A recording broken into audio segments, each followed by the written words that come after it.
Welcome to our press conference here at the Racdale Inn, Virac, Catanduanes on March 6, 2025.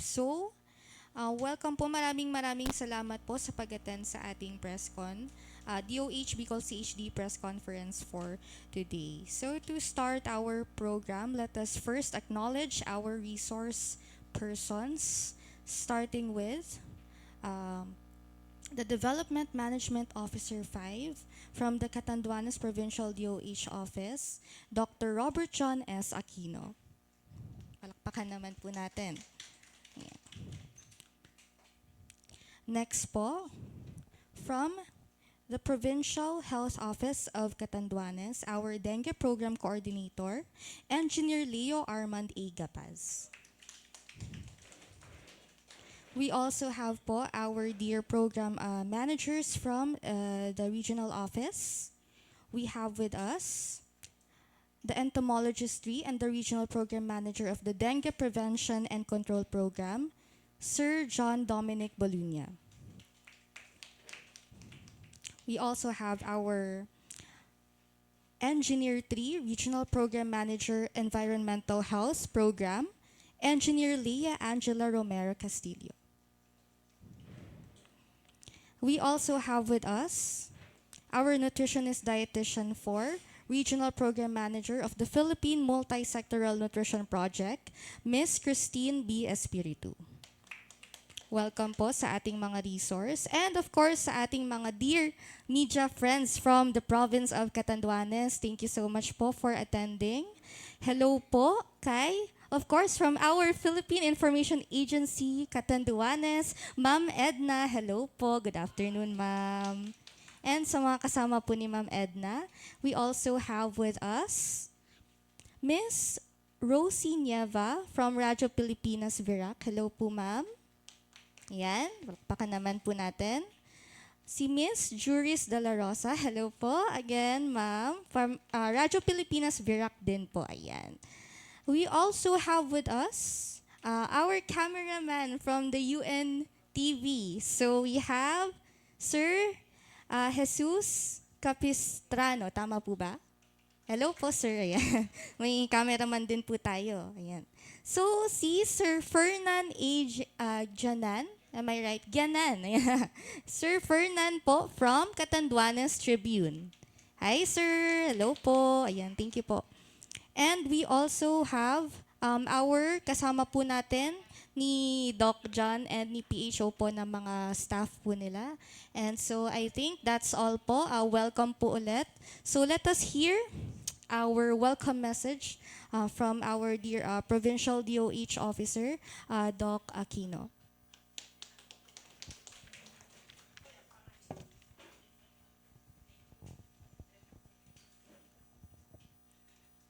Thank you very much.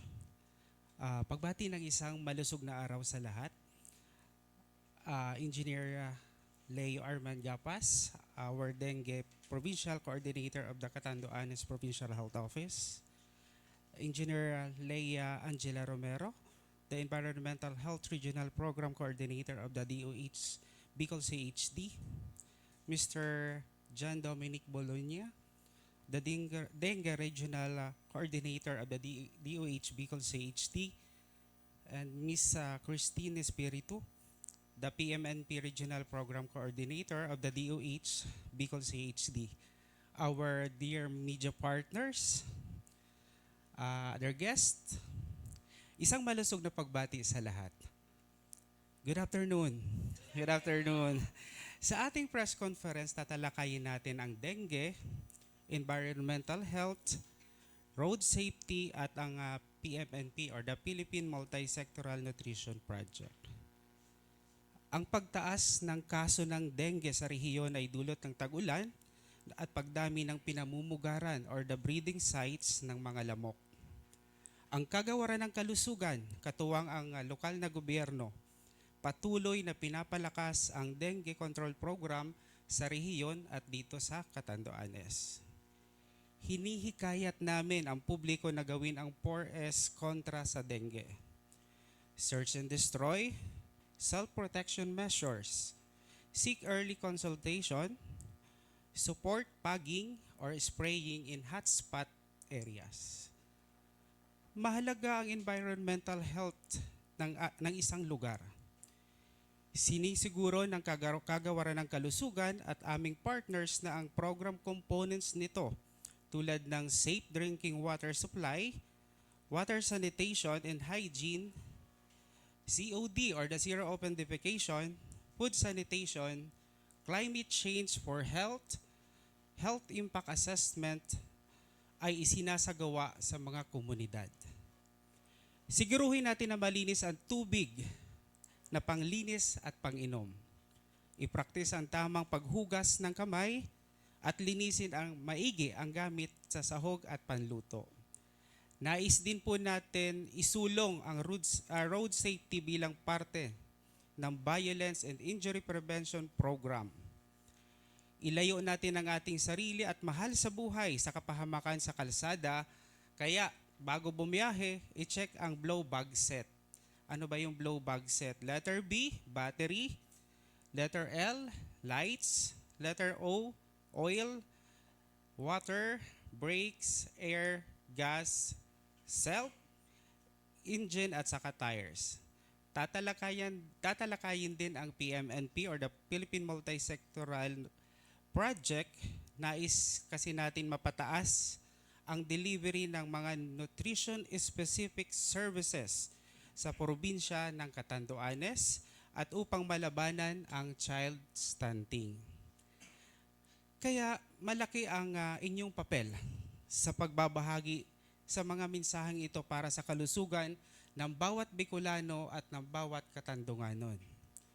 Asahan nyo na may mas paiigtingin ng kagawaran ng kalusugan, katuwang ang Provincial Health Office at iba pang partner agencies ang health program sa probinsya ng Catanduanes at sa buong Bicol Region. Diyos mabalos po sa Indogabos. Yan, thank you so much po, Doc John, our Catanduanes PDO. Okay, so next po, so let us proceed to our first topic. So we will be presenting our dengue updates to be presented by our Regional Program Manager, Sir Nick.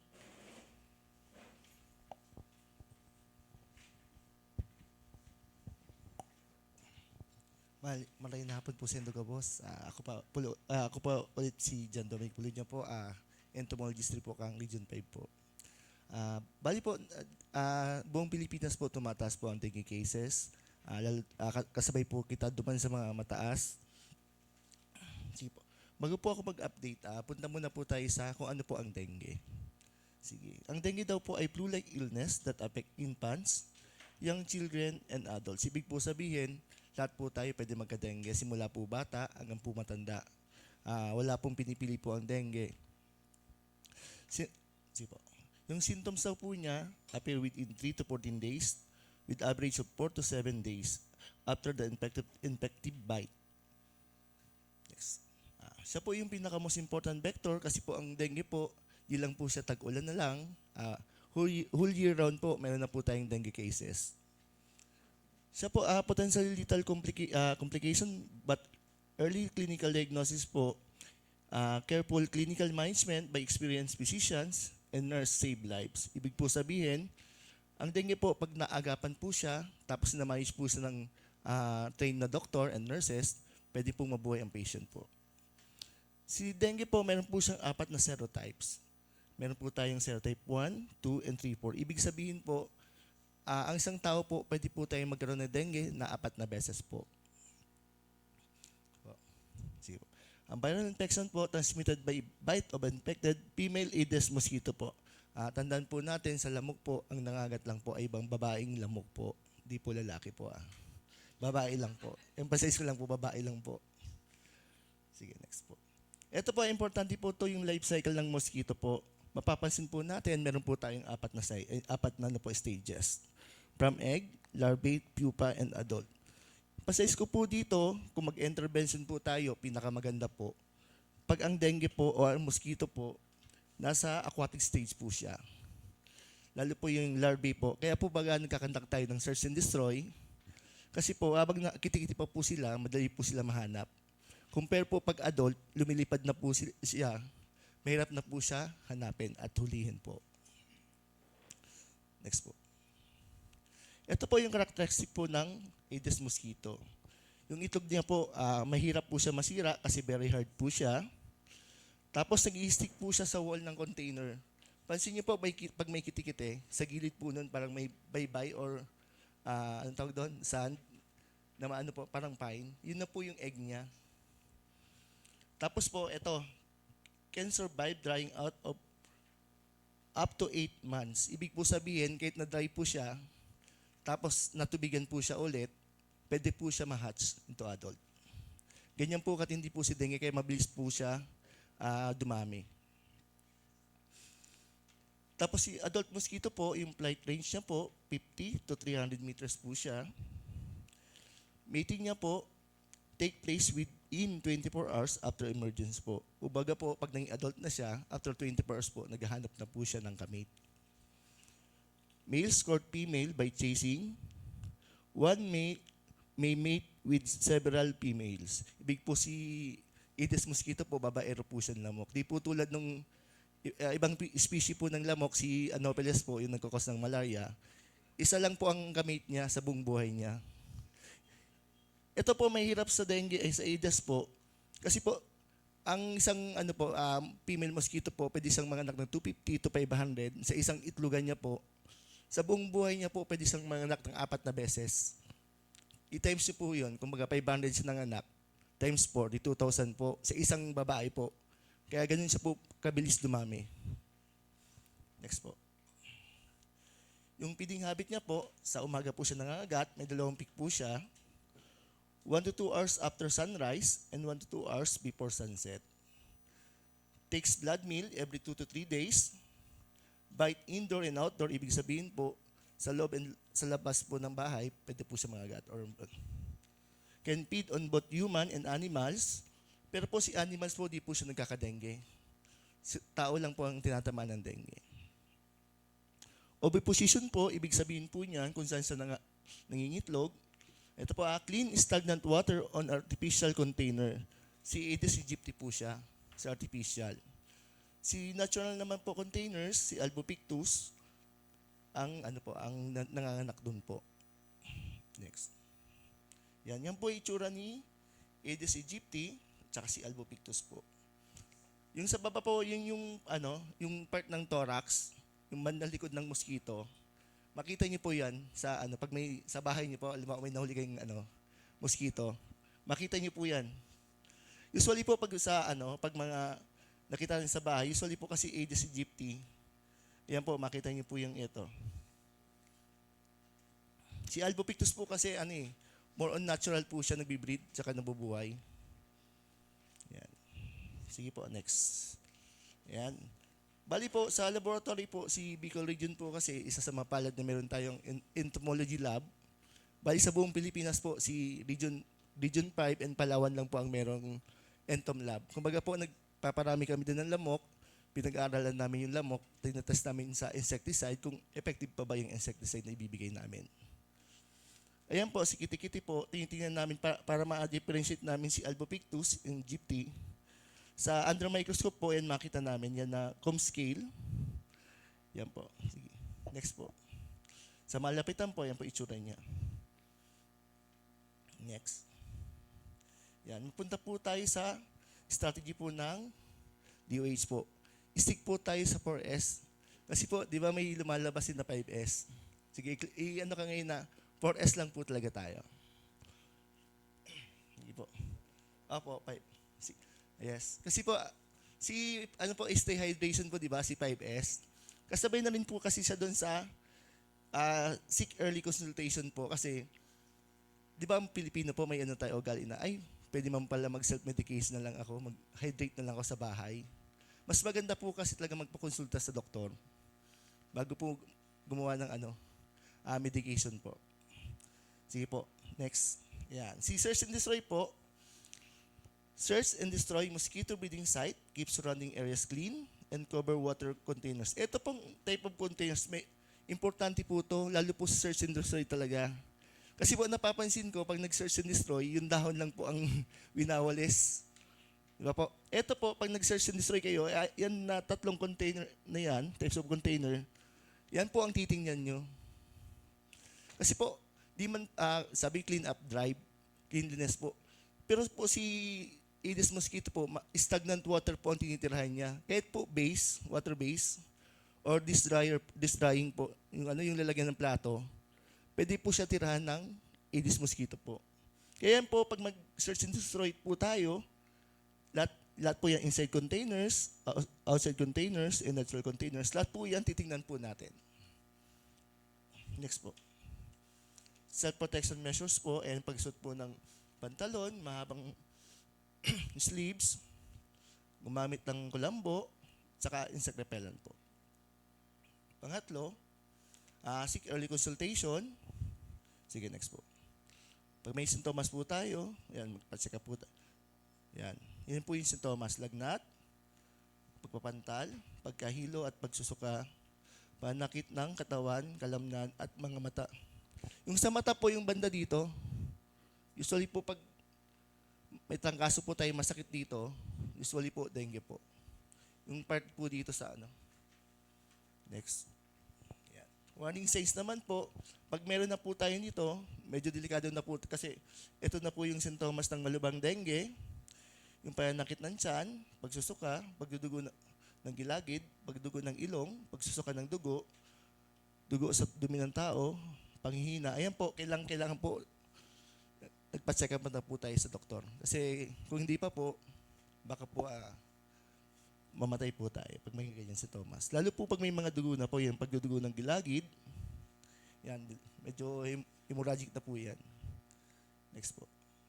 Yan. Ito po, support pagging in outbreak area only. Tandaan po support pagging or misting po in outbreak area only po. Ito po, kung kailan po tayo magpapaging, next sir. Yan, kung kailan po tayo magpapaging. Kasi sa iba po kasing lugar, pag si Kapitan po may request, kahit isa pa lang po ang cases, magpapaging na po. Tapos isang beses lang magpapaging. Kasi po may negative effect po yun sa sa mosquito. Kung ganun po nangyayari, si mosquito po magiging resistant na po siya sa insecticide. Kumbaga, pag tatagal, di na po siya di na effective yung mga insecticide natin sa kanila. Yan po kung kailan po magkakandak, when an area is declared a hotspot or with clustering of cases. Pangalawa po, in presence of an outbreak or impending outbreak. Pangatlo po, ito ginagawa po namin, yung dengue vector surveillance. Nagpapatrain po kami nito. Sa ngayon nga, may 3 from Catanduanes, si Sir Bong, di ba, na nandun po sa Erosin. Ngayon po, nagtitrain po sila for DBS, saka sa basic entom po. Ayan po, pag yung sa data po na nakolekta po, pag lumampas po yung house index, bruto index, pupa per person index, yun po, magkakandak po tayo saka po tayo magkandak ng pagging or misting. Yung frequency po, 4 cycles with 7-day interval in between. Yan po, kailangan po sundin yung 4 cycles. Kasi po kung isang beses lang, tapos yung kiti-kiti, di ba, nagkandak tayo, namatay yung mga mature. May mag-emerge naman ng mga kiti-kiti into mosquito. Ayun, di yun maano ng pagpaging. Kaya 4 na beses po. Para lahat po ng kiti-kiti, kahit mag-emerge man sila, matatamaan po din sila.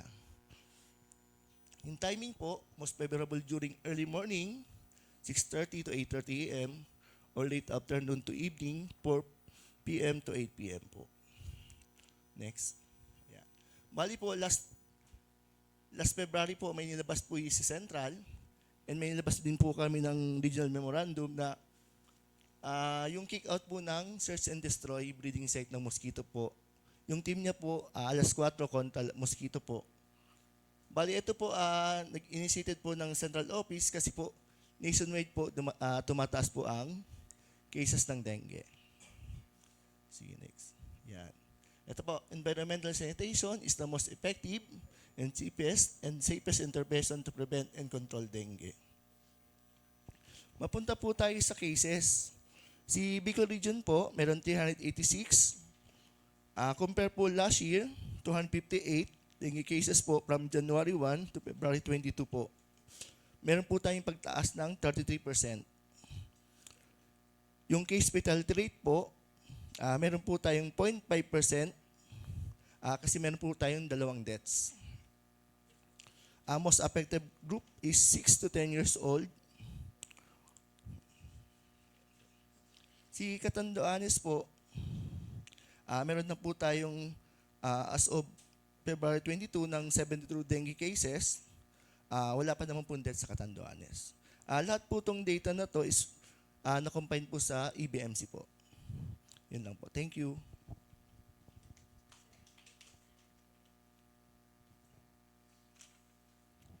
Ayan, thank you so much po to our Entomologist 3 Regional Program Manager, Dengue Prevention Control Program, Sir John Dominic Bolunya.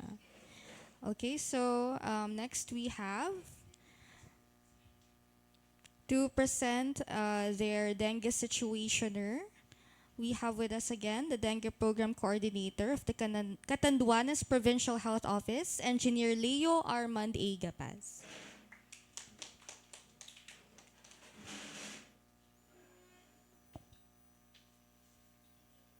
Thank you, ma'am. So, good afternoon again. Sa mga kaibigan natin, mga taga-press, huwag lang kayong mabibigla ha sa pe-present kong number. Etong data namin po is from the surveillance unit namin sa PHO, yung tinatawag namin PESU. No? This data is taken from sentinel sites, from PBMC, JMA, and yun, tsaka yung mga ospital. Yung data na to, hindi pa kasama dito yung mga nagka-dengue na hindi nagpa-confine. So, kaya huwag kayong mabibigla ha. Pero this is not alarming. Okay. So as of now, from morbidity 1 to 8, 1 to 9, we now have 291 cases. Pero sa lahat po to, sa lahat ng munisipyo, from 11 municipalities, doon lang sa sentinel sites na kinukuha na namin ng data. From week 1, morbidity week 1, or January 1, hanggang March 5. So sa Bagamanok, we have 51. Sa Baras, we have 22. Sa Bato, we have 32. Sa Karamuran, we have 4. Sa Igmoto, we have 12. Nasusundan niyo po? Anyway, bibigyan ko po kayo ganito. No? So, sa Pandan, 14. Sa Panganiban, 10. San Andres, 16. San Miguel, 10. Viga, 32. And Virac, 88. Pero itong sa Virac na ito, wala po itong clustering ha. Paisa-isa ito sa mga barabarangay. So pag tinotal mo to, halimbawa, for example, ngayon sa Virac, we have 9. So, ang 9 na yun, nakakalat yun po sa iba-ibang barangay. So, hindi naman po ito magkakatabi-tabi. So, wala tayong clustering sa Virac. No? Halimbawa sa Virac, sa 9 na yun, merong isa sa Antipolo del Sur, isa sa Calatagan Tibang, isa sa Kapilihan, isa sa Concepcion, isa sa Constantino, etc. Hanggang nagtotal po siya ng 9. Ibig sabihin, hiwa-hiwalay po ito. Wala po itong clustering. So, wag po kayong alarm. Ito kasing number na binigay ko sa yung 291 is cumulative from week 1 to week 9. Okay? So, 291 po yan. Wala po tayong deaths. So, ang nagkaroon lang po tayo ng clustering, worth noting po is noong week 1 sa Bagamanok, yung Antipolo tsaka Bagatabaw. And for the information of the group or our friends from media, nagpunta po kami doon, PHO sa Bagamanok, kasi nagbigay po kami ng tulong or intervention na kailangan gawin. Nagdala po kami doon ng mga chemicals and spray machine. So, ang problema nga doon, nung dinala namin, yung spray namin doon nung week 1, yun yung time naman na tag-ulan. So, hindi po sila nakapag-spray kasi hindi po pwede tayo mag-spray na habang umuulan kasi masasayang po ang chemical. Remember, ang isang bote po niyan is 8,000. And sabi ni Sir John, we need to spray 4 times. Ibig sabihin, ang interval po niyan is 7 to 10 days. Kailangan umulit ka after 7 to 10 days. So, kung magagamit ka po ng 5 chemical, di ilan na yan? 8 times 5 is 40,000 na. Diba? So, kung 4 na beses, 120,000 ang kailangan ng isang LGU, minimum at the minimum, for them to make a successful spraying operation. So yun po. So nagka-cluster lang po sa Bagamanok noong week 1, Antipolo and Bagatabaw. Ngayon po, meron tayong konting clustering sa Baras. Sa Quezon, Barangay Quezon. Meron silang 3 noong week 6, tapos nung week 7, nawala. Nung week 8, nagkaroon na naman ng 2. So, kumbaga, merong concern po na kailangan gawing intervention doon sa Baras. Sa ngayon po, nagkakaroon sila ng yung 4S campaign doon, nag-environmental survey sila, clean up, search and destroy sila ngayon. Kasi hindi pa namin nire-recommend po mag-spray sila doon. Unang-una, wala daw silang chemical. So ang DOH naman, pag nagpapadala sila, dinidistribute po namin yan sa buong munisipyo. Hindi lang po sa isang lugar. So, equitably distributed po ang supplies na pinapadala ng DOH sa kanya-kanyang LGU. So yun, we have 291. As of now, meron ding parang concern sa Libod, sa Bato, meron silang 2 ngayon. Isang barangay yon. So, kaya concerning yon. Nagiging lang kami, nagkakaroon lang kami ng parang konting problema if nakita namin dito sa surveillance na ginagawa ni Ma'am Daisy, isa-isang barangay nagkakaroon ng 3 to 4. Pero pag pa isa-isa, hindi masyado yon. Kasi, kumbaga sabi ni Sir John, endemic na kasi sa Catanduanes ang lamok ngayon. Meron na tayong lamok na Aedes aegypti dito sa Catanduanes. So, talagang magkakaroon tayo ng dengue cases every year. Huwag lang magkaroon ng outbreak tulad nung nangyari noong 2019. Kasi talagang full-blown outbreak yon noong 2019. So, yun. Sa Baras, tsaka may little concern ngayon sa Libod Poblasyon. And the rest of the municipality, wala naman po. So, sabi ko nga sa inyo, huwag ko yung maalarma dun sa 291 kasi cumulative po yun from week 1 to week 8 and distributed among the 11 municipalities of the province. So, yun. Siguro pag may question po kayo, later on na lang doon sa open forum. So, thank you and good afternoon.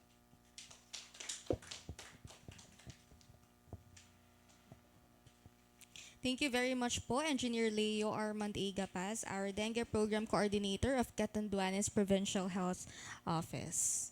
So next is also a relevant topic po.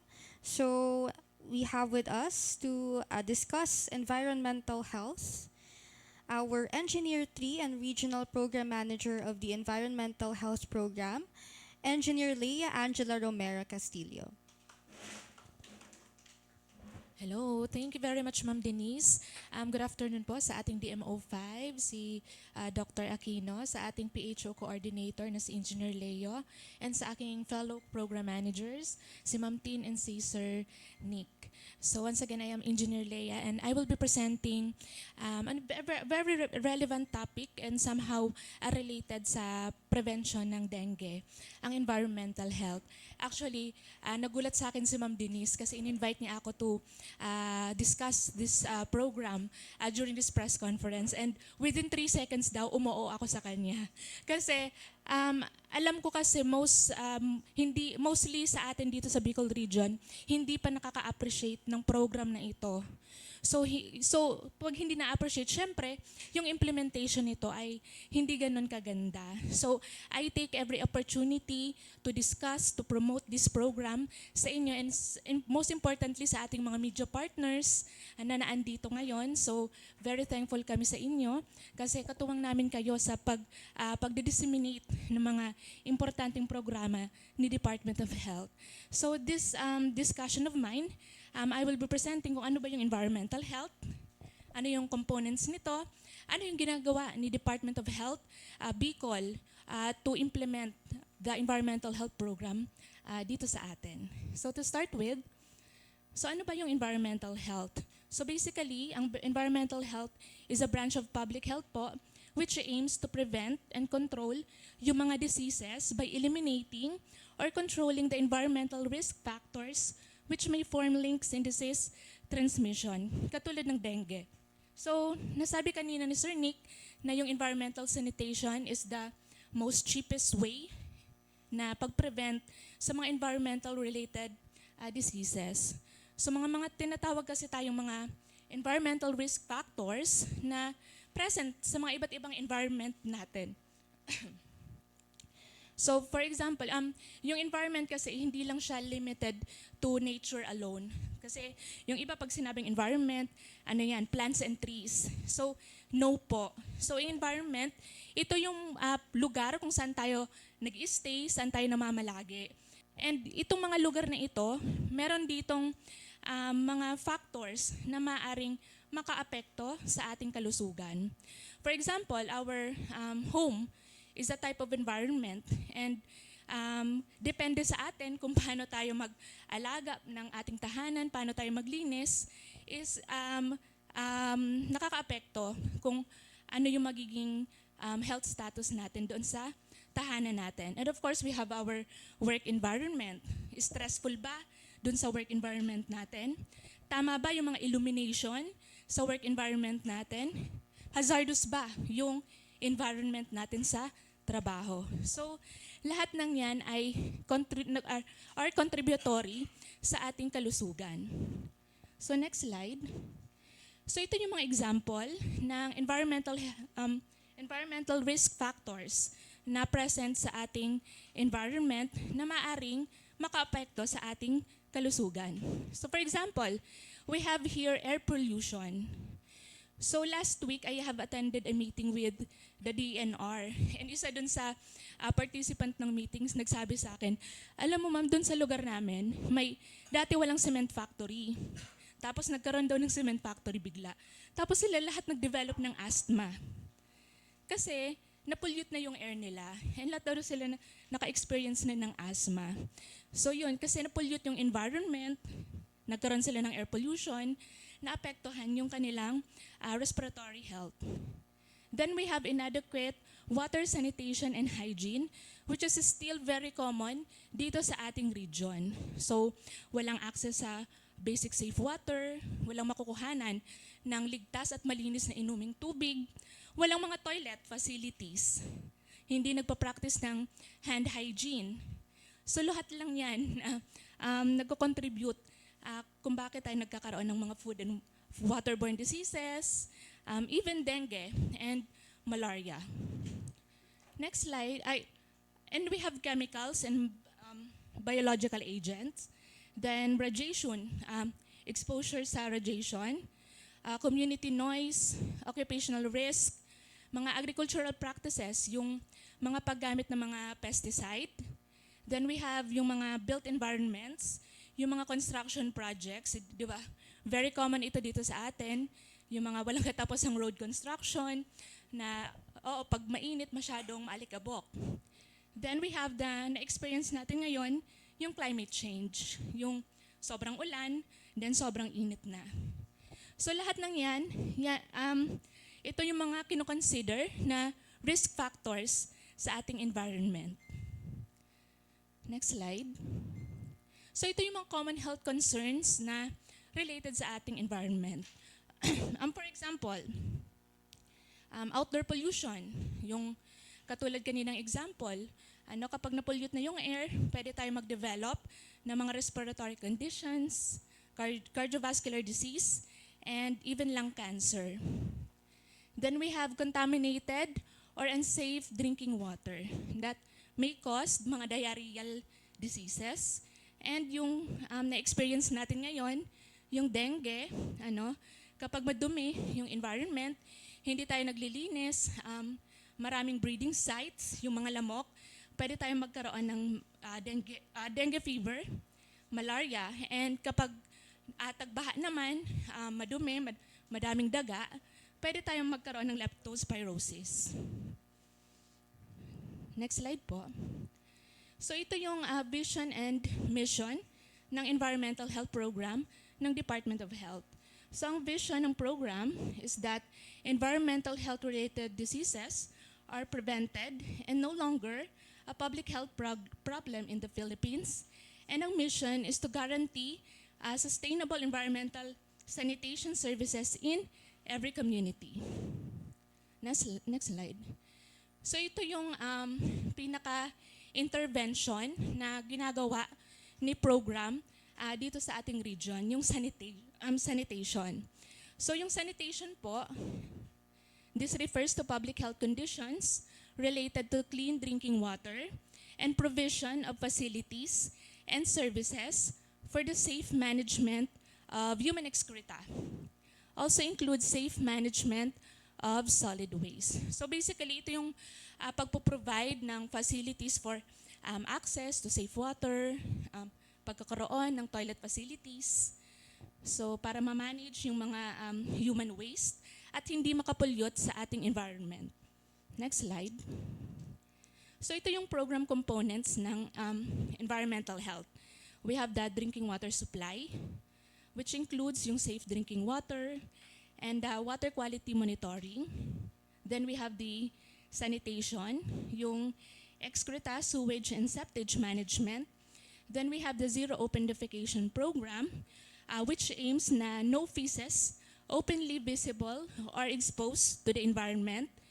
Wash in emergency situations.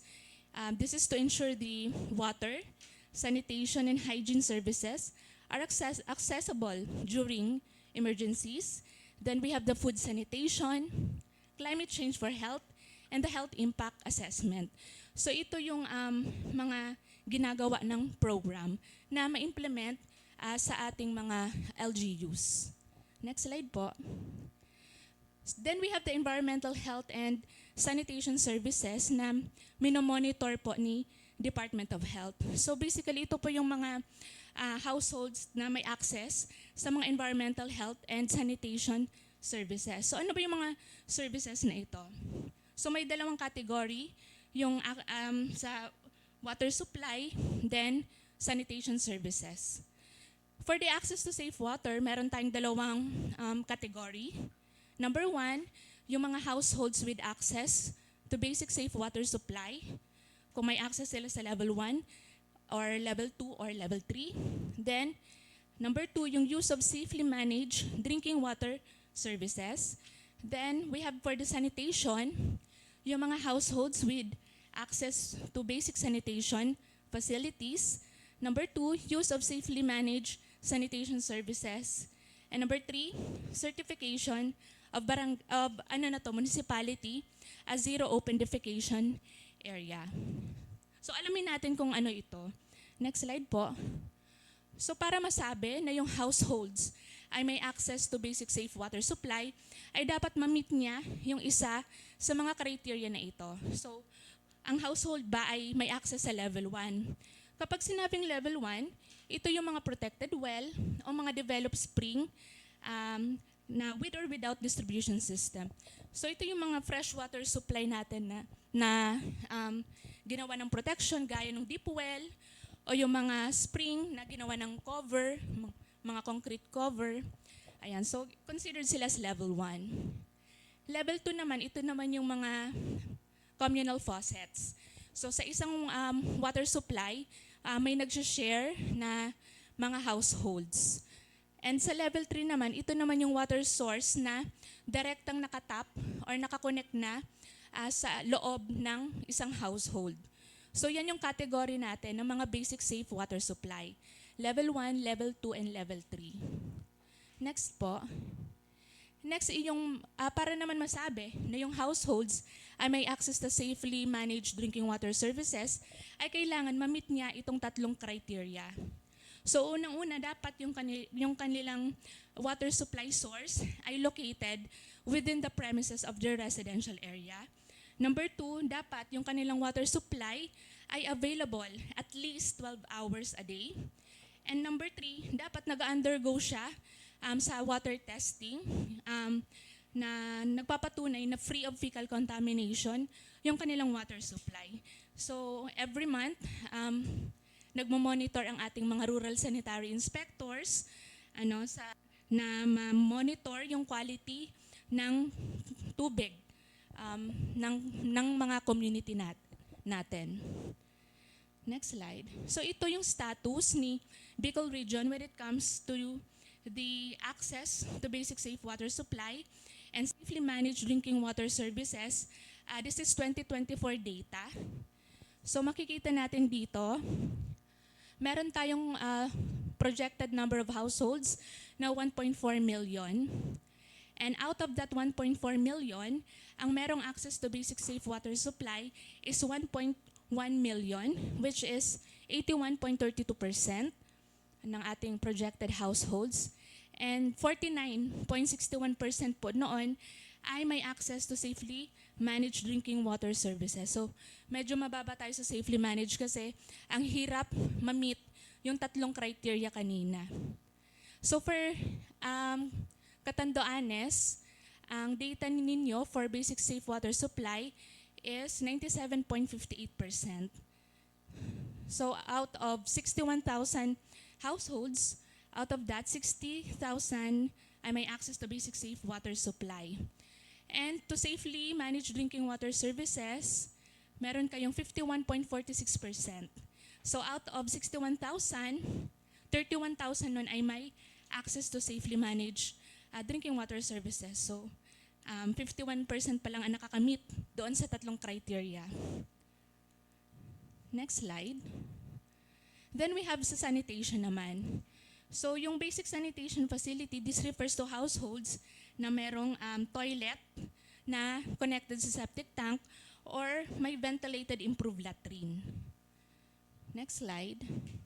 Then for safely managed sanitation services, may dalawang criteria na kailangan ma-meet yung households para masama siya dito sa indicator na ito. So unang-una, yung sanitation facility ng household is not shared with other households. Kumbaga, hindi sila nakikigamit ng CR ng iba, or yung CR na yon is intended lang for one household. Or,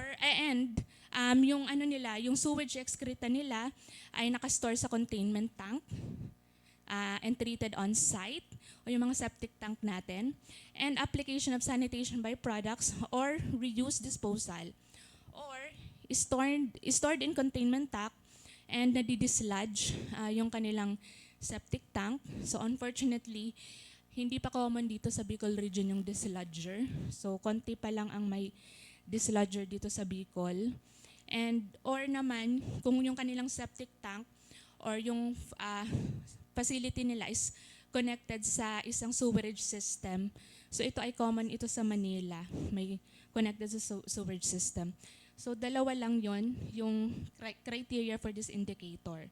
Next slide. So ito naman yung status. This is a 2024 data. Di ko lang na-edit yung heading. So for Region 5, out of 1.4 million households, 1 million doon ay may access to basic sanitation facility. Meaning 1 million ang may, or 72.15% ang mayroong toilet facility or VIP.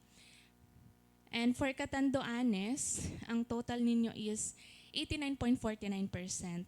So out of 62,000 households, 55,539 doon ay may basic sanitation facility. 2024, apa. Ay, hindi ba na-edit? Sige po, next slide. So ito yung sa 2024, ito na Sir Bong. Kasama na dito yung sa safely managed. So, out of 1.4 million na households, 887,579 doon, or 62.94%, ay may access to safely managed sanitation services. Ibig sabihin, na-meet nila yung dalawang criteria set by the indicator. And sa Catanduanes, ang accomplishment po ninyo for this indicator is 81.75%.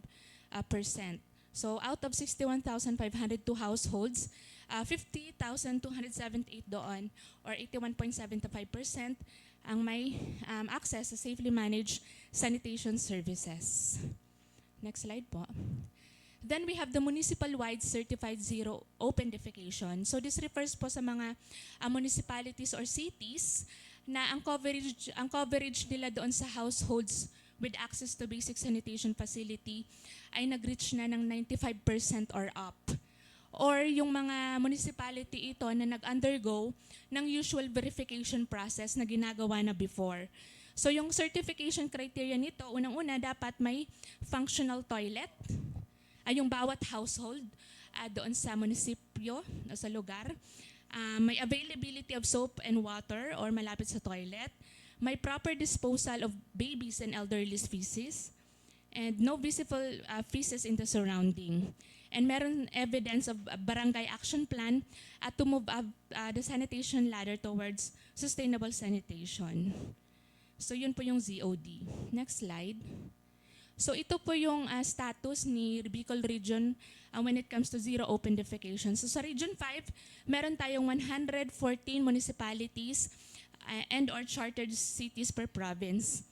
And out of 114, 14 doon ang 95% and above na yung kanilang coverage sa basic sanitation facility, and 20 doon ay ZOD na, Zero Open Defecation Municipality na. So ang accomplishment natin dyan ay 17.54%. So sa Catanduanes meron ng dalawa.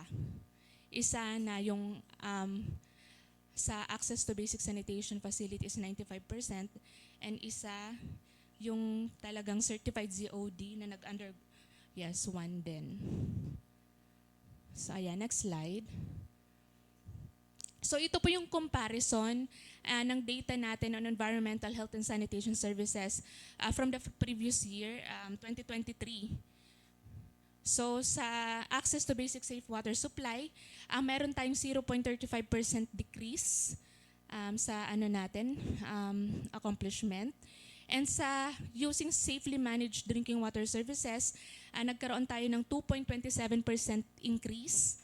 And with sa indicator naman, sa basic sanitation facility, nagkaroon tayo ng 3.30% increase. And sa using safely managed sanitation services, nagkaroon tayo ng 6.61% increase. And sa ZOD naman, nagkaroon tayo ng 9.40% increase. So ano po ba yung mga ginagawa ni Department of Health para ma-improve yung coverage and quality ng environmental health and sanitation services ng ating mga stakeholders? So nagpo-provide po kami ng technical assistance. So yung technical assistance po, pwede siya in a form of capacity building ng ating mga partners and stakeholders. Yung aming tinitrain po dito is yung ating mga rural sanitary inspectors and mga provincial and city sanitary engineer. And we also have in a form of logistic support, funding assistance, monitoring activities, advocacy activities, and certification. Next slide po. So ito po yung mga nagawa naming training sa ating mga rural sanitary inspectors and mga provincial and city sanitary engineers. Nagkakandak po kami ng certification course as DOH accredited water samplers for rural sanitary inspectors. In coordination po ito with East Avenue Medical Center National Reference Laboratory. Kasi isa po sa ginagawa ng ating mga RSI ay yung pagkukuha po ng water sample sa mga drinking water supplier. So para ma-monitor nila yung water quality, kaya pinatrain ko po sila, pina-certify as water sampler po. So ang tanging nag-certify lang po for water samplers is the East Avenue Medical Center National Reference Laboratory.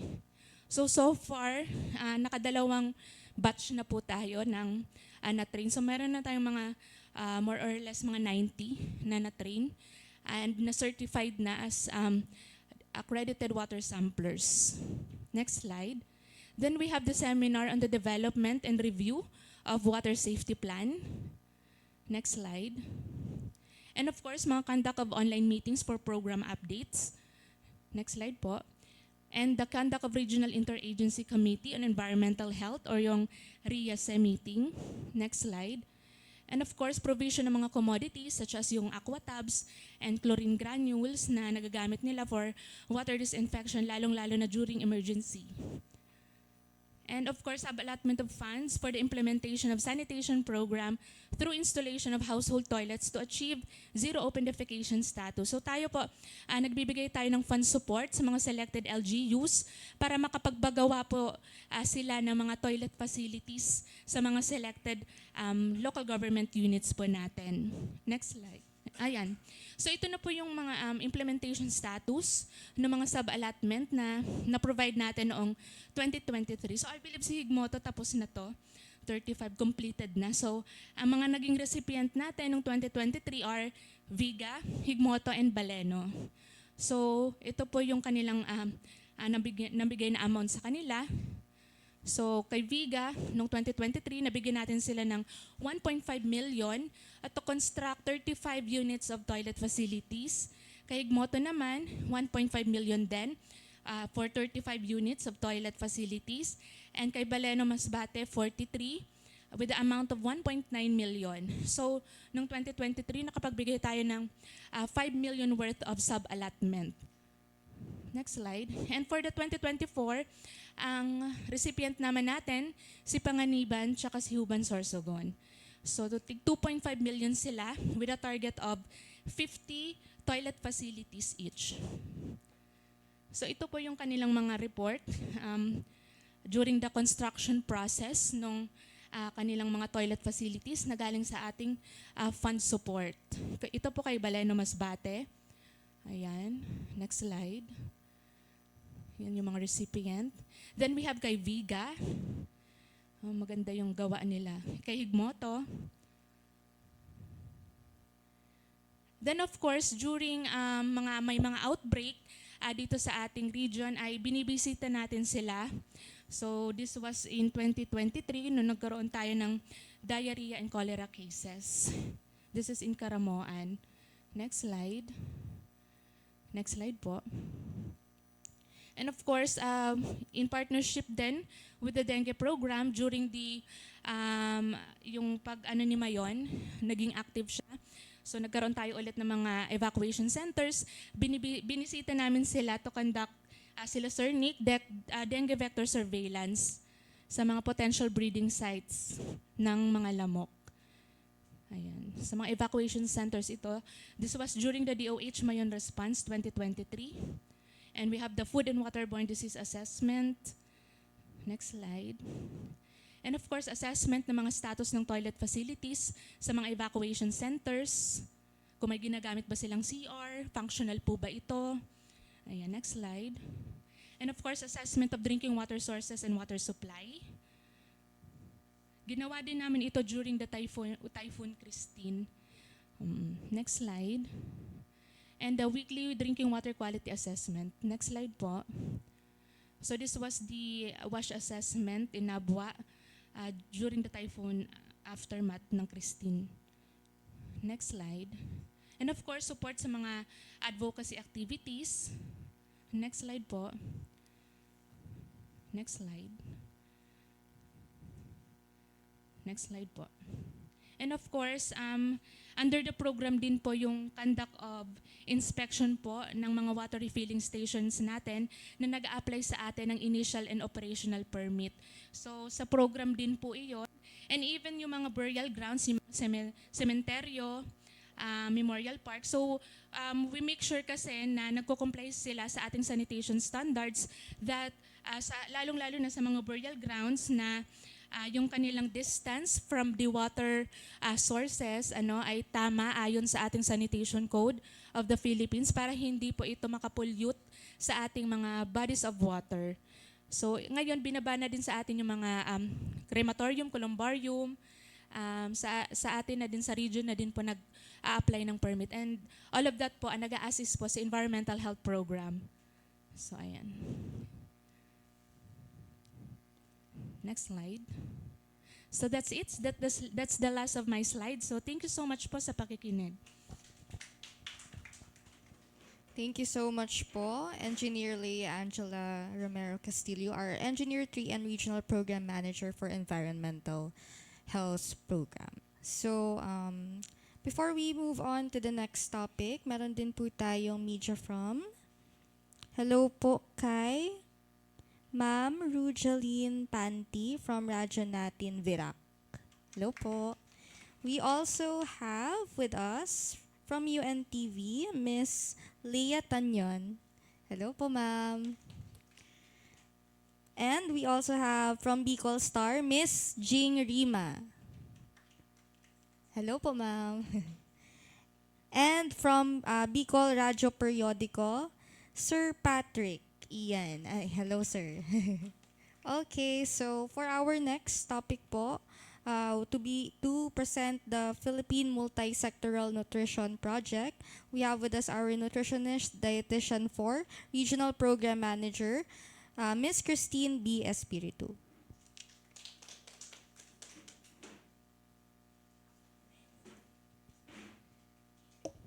Just maray na hapon po sa Gabos.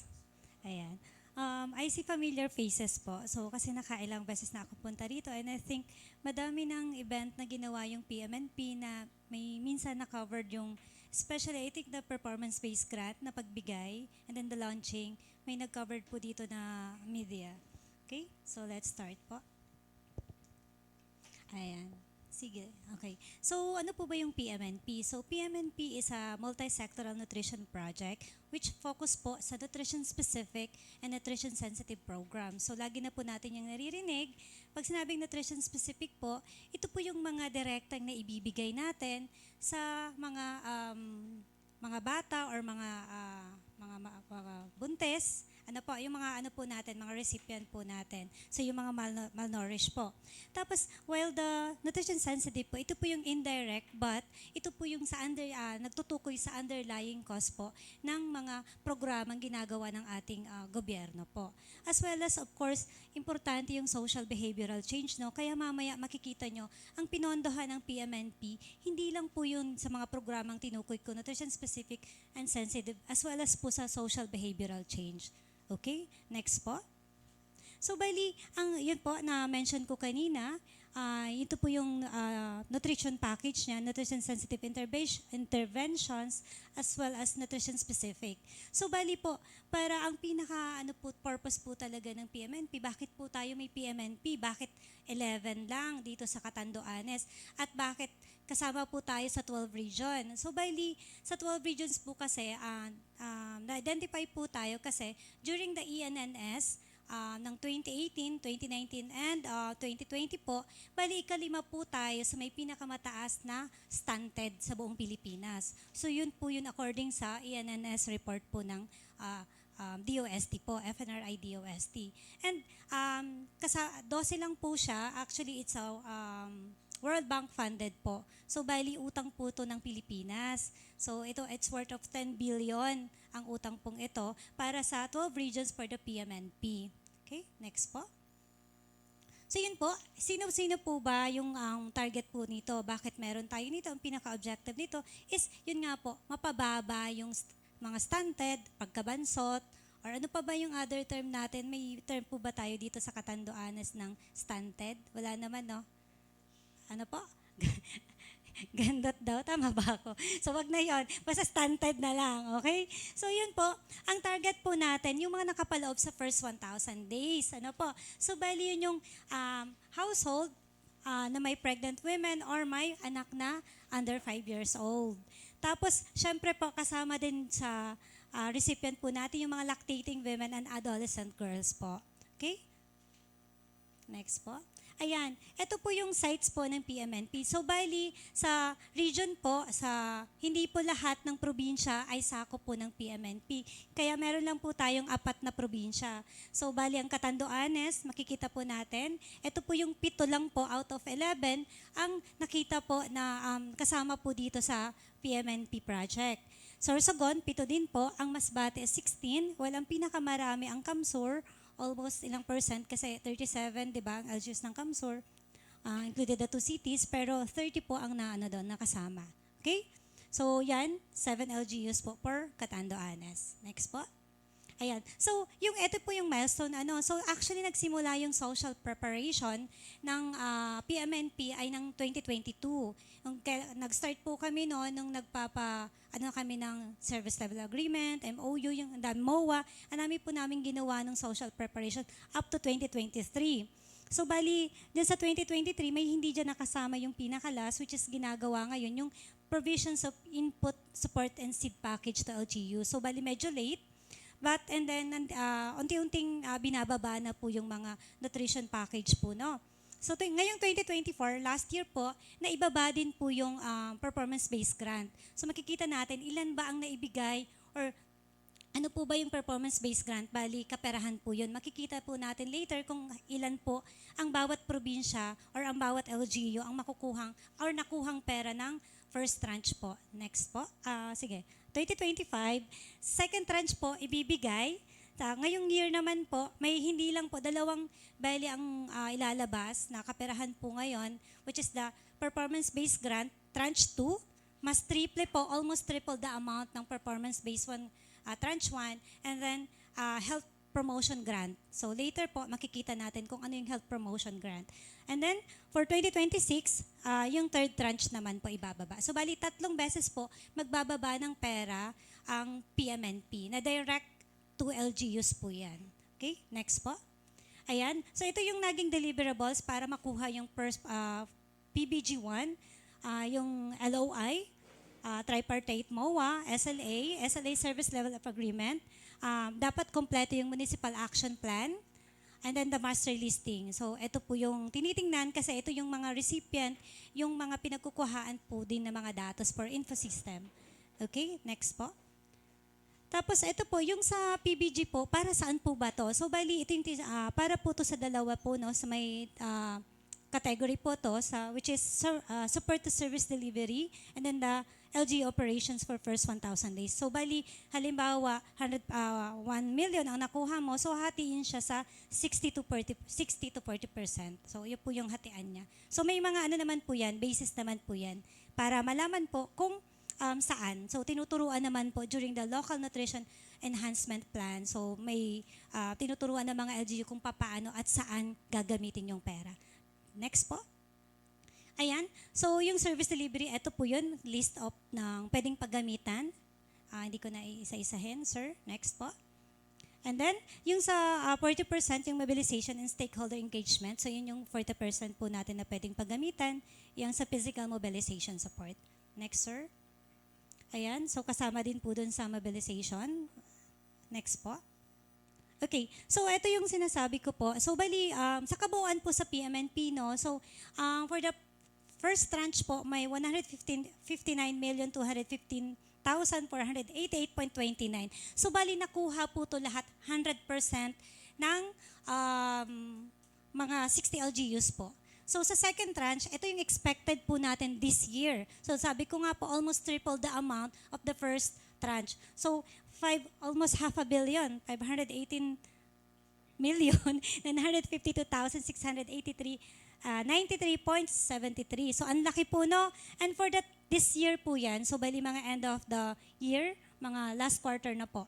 Kasi meron po tayong, may mga ano po din kasi yan na kung paano natin makukuha siya. So, third tranche, 340, medyo bumaba ng konti. Pero mas mataas pa rin siya sa tranche 1. So, 340,150,849.13.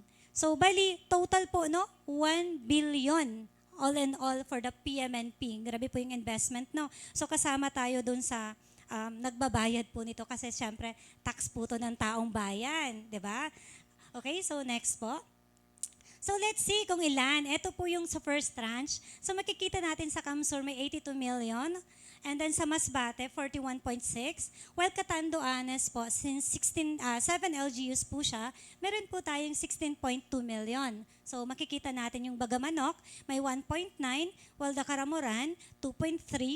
Higmoto is 1.8. San Andres, saan ba San Andres? 2.5. San Miguel, 2 million. And then Viga, 2.1. Then the Verac is 3.3. So, ongoing po yan. Naibaba po yan ng second quarter. So, next po. Hindi ko na, nakita nyo naman yung iba, no? So, yung Sorsogon, Masbate. So, tingnan nyo na lang po. Pero almost, ayun po yung mga amount na binibigay po namin. Okay? So, bali, hindi pala tayo sa ang gobyerno. Okay? Next po. Ayan. So, eto po, just checking na, doon na lang siguro tayo focus sa Catanduanes. So, pinapakita ko lang, this is for Kamsur hanggang tranche 3. So, ito po yung mga amounts. So, next, sir. Okay. Catanduanes, ito tayo focus po. Okay. Sa Catanduanes, makikita natin sa Bagamanok, a total of, so may expected sila na 6.2 for this. Expected po lang indicative. Why? Kasi may ano po siya, may sabi ko nga po, may gagawin po kaming parang internal verifications to get it. Ngayon po kasi nakuha nila 100%.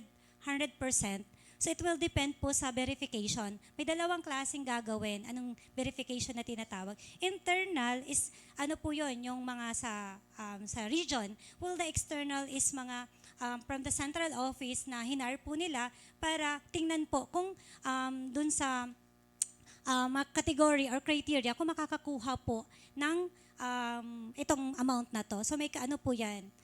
May criteria po yan para makuha ng 100% yan. So, mapapansin natin, no, for the Bagamanok, so, a total of 12 million. While sa Karamoran is 15 million. Kututusin, ang laki po, no?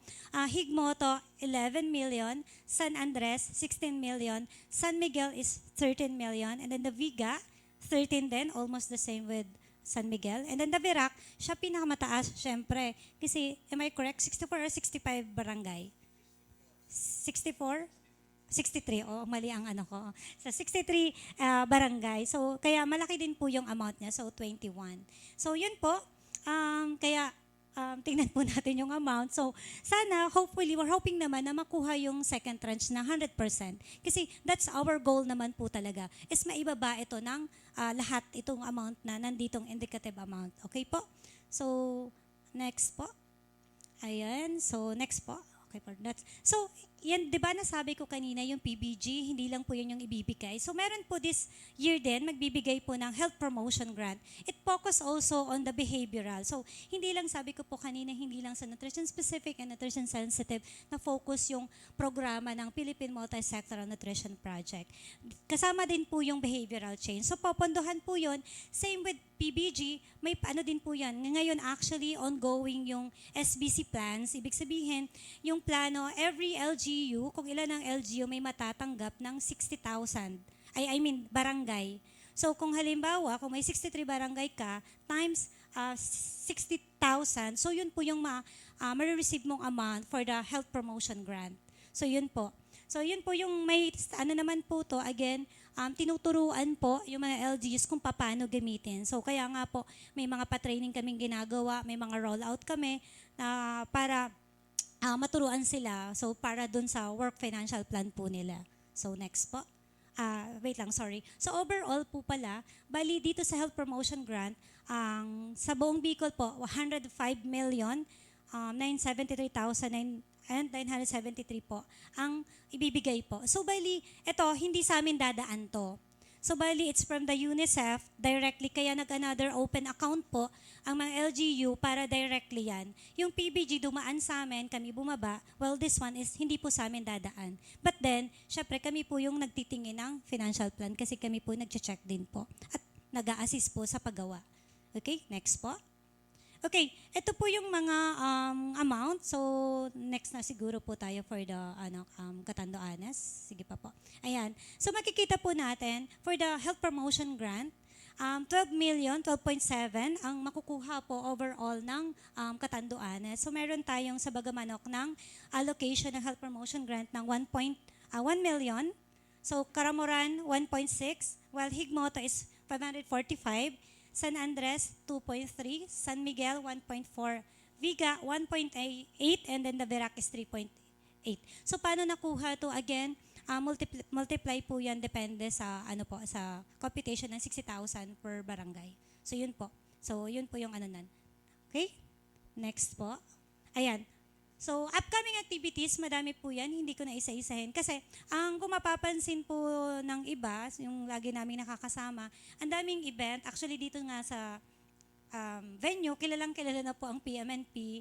Kasi, and I think other hotels also na dito. Kasi ang daming event po namin simultaneous. So, madami po ngayong event. I think, upcoming, ano nga ba yun, Sir Vic? Nagpa-chat ako kay Sir Vic kanina. Sabi ni Sir Vic, meron tayong actual ngayon. So, sa March 19, di ba sabi ko po sa inyo, nag-a-assist din kami sa mga work financial plan. So, meron pong financial management session on March 19 dito sa Catanduanes. And then sa March 20, meron po ng validation po ng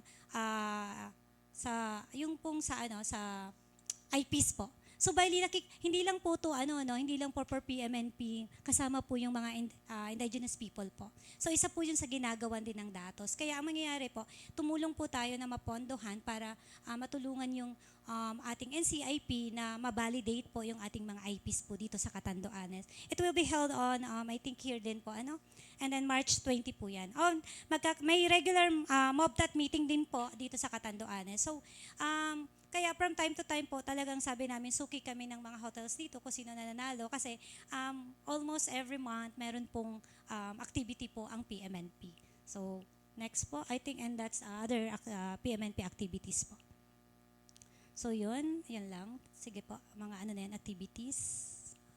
Okay, so, yun po, maraming salamat. So, pag may tanong po, later na lang po.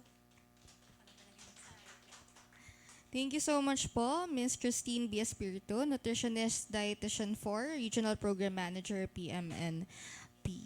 So, up next po to discuss road safety awareness, we have with us again our Provincial DOH Officer of Catanduanes, Dr. Robert John S. Aquino. Thank you.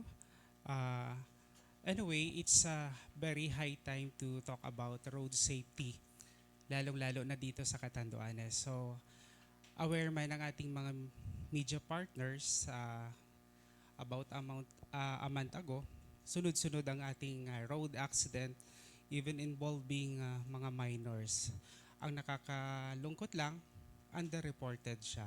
Yung iba hindi na ipapapunta sa pulis, nasisettle na lang, lalo kung wala man masyadong hindi ganun ka-fatal. So let us talk on road safety in the Philippines, a national priority. Bakit national priority ang road safety? Naka-anchor po ang road safety and awareness sa 8 priority agenda of the Department of Health. One of the priority agenda to ng ating administrasyon. So road safety is the key. It prevents the deaths and injuries. So this presentation will cover the issue, statistics, and initiatives, and we focus on our national and vehicle data and sa Catanduanes na din po. So next slide po. So road safety situation in the Philippines. So increasing po ang accidents. So the Philippines face rising road accidents. This is due to vehicle growth and congestion. Dumadami po ang sasakyan, hindi lang po sa mga city. Alam naman natin dito sa Catanduanes, marami na din. Actually, nagta-traffic na dito sa Virac. Hindi lang sa Virac, dyan sa may Cabugao area. So, ang common cause po, ito po, based on, a common cause of accidents, speeding, number 1. Number 2, distracted driving. Nagte-text, o kaya may nakaangkas, nadidistract. Bakit kaya nadidistract? So, driving under the influence of liquor. Ayan po, po yan. Actually, when I was 1 year ago, nandito si Regional Director sa Catanduanes. I'm driving from the north to going to Virac. Isa po ako sa nakasaksi ng accident. Road accident din talaga. Bali-bali talaga ang kanyang mga extremities. And to the point na ako ang nagdala sa kanya papunta dito sa EBMC. So, yun po, driving under the influence of liquor. For infrastructure. Alam naman natin ang mga roads natin dito sa Catanduanes. Long and winding road. And some roads are bako-bako, di ba?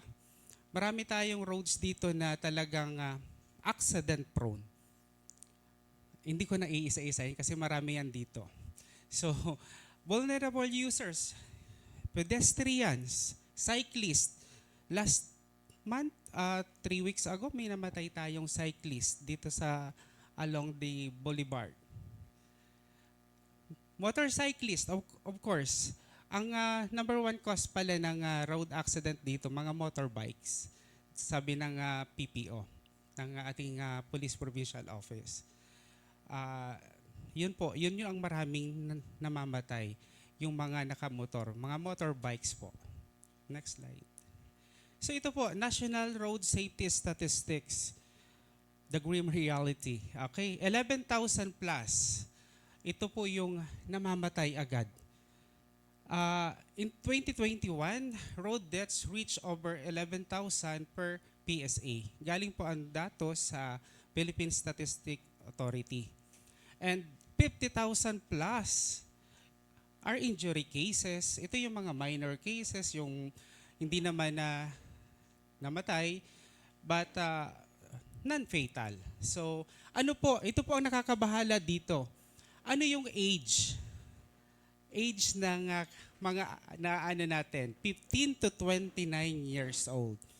So, pabatang-pabata po ang nai-involve sa natin, sa road accident. So, yan yung age group, 15 to 29. Next slide po. So, road safety in the Bicol region, a closer look. So, ito nangyari sa Naga, 2015 to 2017. Ang primary cause daw, yung roads dun sa area, lack of lanes, overspeeding are primary reason. Ano pong ginawa ng gobyerno natin?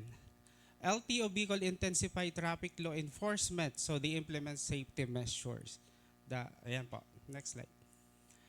Ito sa Catanduanes po, ito po, increase in road accidents.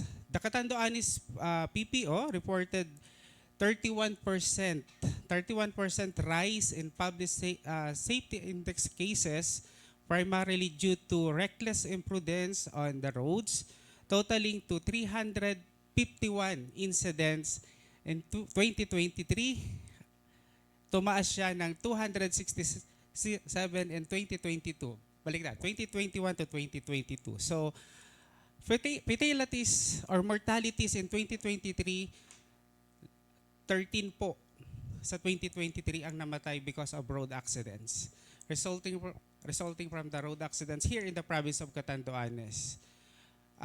Last year, mid of 2024, nag-decrease man siya ng 159 incidents, but mas madami daw siya kasi hindi siya nare-report. Underreported kasi yung iba. Yung ibang nabibidyohan, napopost sa media, social media, yun po yung medyo natin. Pero yung mga underreported, hindi na nakaka-count dyan sa statistics. So, municipal data nga sa Viga experienced significant increase in vehicular accident 2 years ago and 2023. So, ito sa nangyari sa CI San Miguel, tricycle accident in Catanduanes that injured 3 students. Ito yung, ayan po. So, ayan po. So, ito po sa dalawang namatay, 42 yung nasugatan sa road accident sa, ito po, sa Virac, Catanduanes po yan. Ay, nakalagay pa dyan. Nasa news po yan, news clipping siya ng natin sa local. Yan po, sige po. Ito po, yan. So, ito, a motorcyclist was hurt while his rider was killed in a road accident in Virac town. So, karamihan dito sa Virac, dito sa Virac, ang karamihan ng road accidents. So, according to Police Major Robert Caparoso, the Virac Police Chief, in the report that the motorcycle, yan. So, ano po ang natin? Sige, next slide na po. Hindi ko na po pinakita yung ibang clippings kasi medyo, yung iba video clippings, ang hirap dito. Pero alam naman ng ating mga media partners, weekly, halos meron tayong cases on this. So, what the government policies and initiatives for change? So, action plan. Actually, the Philippine Road Safety Action Plan aims to cut deaths. Meron tayo niyan. May legislation, may Anti-Drunk Driving Act and Child Safety Act. Meron tayo niyan. Pero, ang tanong, napapatupad ba ito? Kulang tayo sa implementation on this. So, ano dapat? Awareness. So, road safety education in the schools, in the media campaigns, will help a lot to lessen yung ating mga road accidents. So, sa school settings at saka sa tulong ng media campaigns, siguro matutulungan tayong mapababa ang road accident cases dito sa Catanduanes. Next slide. So what are the challenges and opportunities ahead? Challenges. Sinabi ko na kanina, underreporting. Poor infrastructure. Alam natin yan dito sa Catanduanes.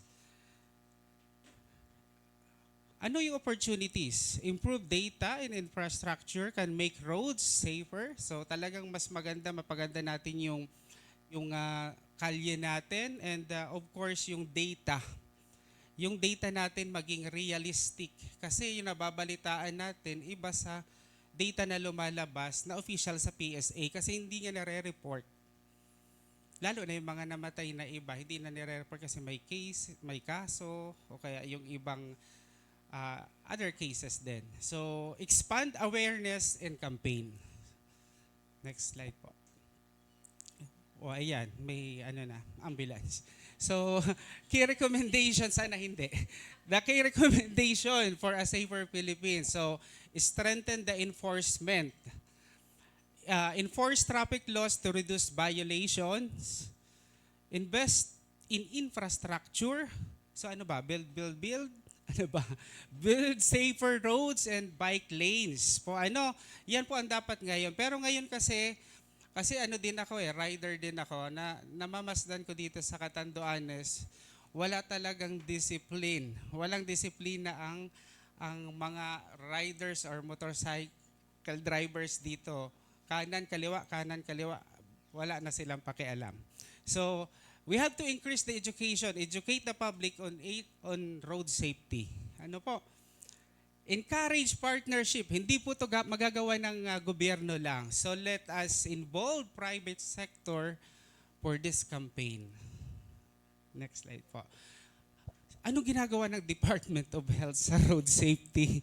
Hindi naman natin sesementohin yung hindi naman natin sesementohin yung daan o kaya papaayos yung mga motorcycle nila. So what are the rules of the Department of Health in road safety? Number one, of course, emergency response and trauma care. Sad to say, kulang-kulang tayo nito sa Catanduanes. Trauma care center, wala tayo. Nandyan lang emergency room. Yung trauma care kasi, automatic, pagdating doon ng trauma patient, ando na yung team na magmamanage sa kanya. Dito po, iiyak muna ng sobra. O kaya, ayun nga, hanggang sa lumala muna. Kasi wala talagang specialist to do that. Wala tayong trauma care specialist to do that. So umaasa tayo na sana may tumawid to BR sa Bicol, sa mainland, para ma-refer yung patient. Yan ang nakakaawa dito sa atin. Kaya dapat malesen ang ating road accident. Ito, dito, under this one, ensuring hospitals and medical facilities equipped to handle the road accident victims, training first responders and emergency medical teams. Meron naman po tayong tinitrained dito sa Catanduanes, yung mga nasa RHU natin. Kaso lang, hindi sila yung naka-deploy. Yung MDR, pwede po, and the PDR. Health education and prevention program. So conducting awareness campaigns like this, and the dangers of drunk driving and distracted driving. So promoting helmet use and seatbelt compliance.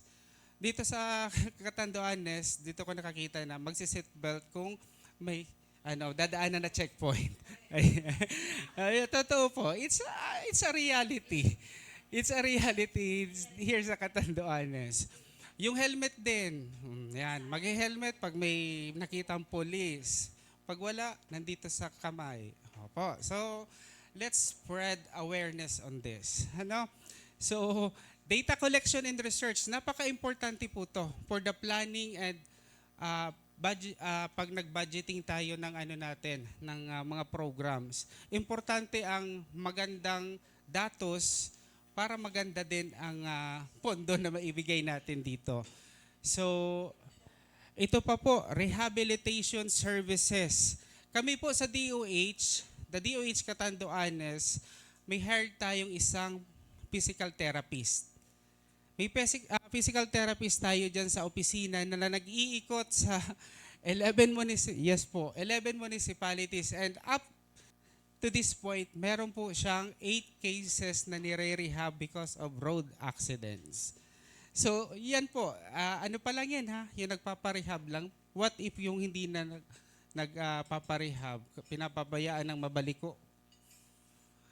Isa pa sa nagiging issues and concern natin dito yung bakal. Na halimbawa, nagka-fracture, hirap. Talagang itatawid pa talaga. Or kaya mag-aantay ng for how many weeks para po makaano ng lunas. So that's it. So implementing community-based rehab program. So we have that in DOH. Meron tayo niyan dito. So, next slide. Okay, tapos na po. Ang ano ko lang po, ang siguro may closing ano ko dito sa road safety. Let us be one in campaigning and for the awareness of responsible driving. Sana maging katulong namin kayong media to increase awareness on this. So with that, merienda po muna kayo. Thank you very much. Thank you very much po, Dr. Robert John S. Aquino, our Development Management Officer 5 of the Catanduanes Provincial DOH Office. So maraming salamat po sa ating mga resource. Okay, so dumako na po tayo sa ating open forum.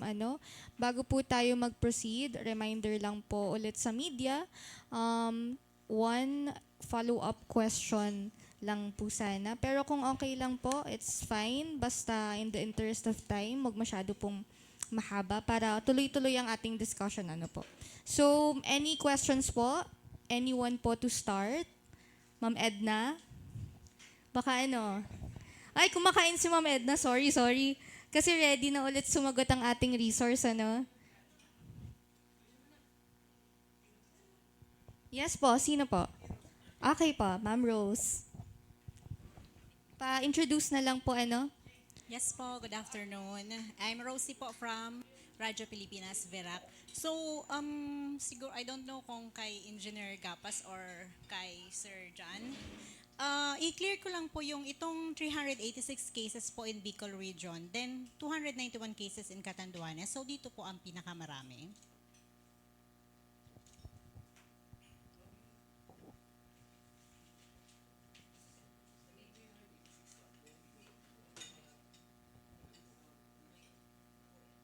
Yung 386 cases, ma'am, sa sa buong Bicol Region yun, ma'am. From Resu report po, yun po yung nakuha sa mga Sentinel Hospital po ng DOH. Yung sa Catanduanes po, yung report nila yun po, yung dito lang po, yung sa 291. Yung Catanduanes po yun na cases. Okay. So, marami na po yun, sir. So, for ko idadagdag na po yung... Kasi ma'am, yung sa 386, ma'am, 74 cases nun is from ABMC. Apo. Yung sa ma'am, report po yun sa Catanduanes. Iba rin kasi, ma'am, yung Sentinel site nila. Kami from ABMC lang po yung report namin nanggagaling po. Alright, sige, lastly po, may sapat po bang supply ng dugo sa ngayon for dengue patients, especially po those who develop or suffer severe symptoms? Sa ngayon, ma'am, di ko po masasagot yan kasi ang makakasagot po yan is from blood center po. Iba po kasing yun, ma'am eh. Siguro, ma'am, i-take note na lang po Apo. ng CMU Yes, yung concern nyo, and then we'll get back to you. Apo. Okay, so okay na po. Next po. Juris po. Kay Engineer Gapas po.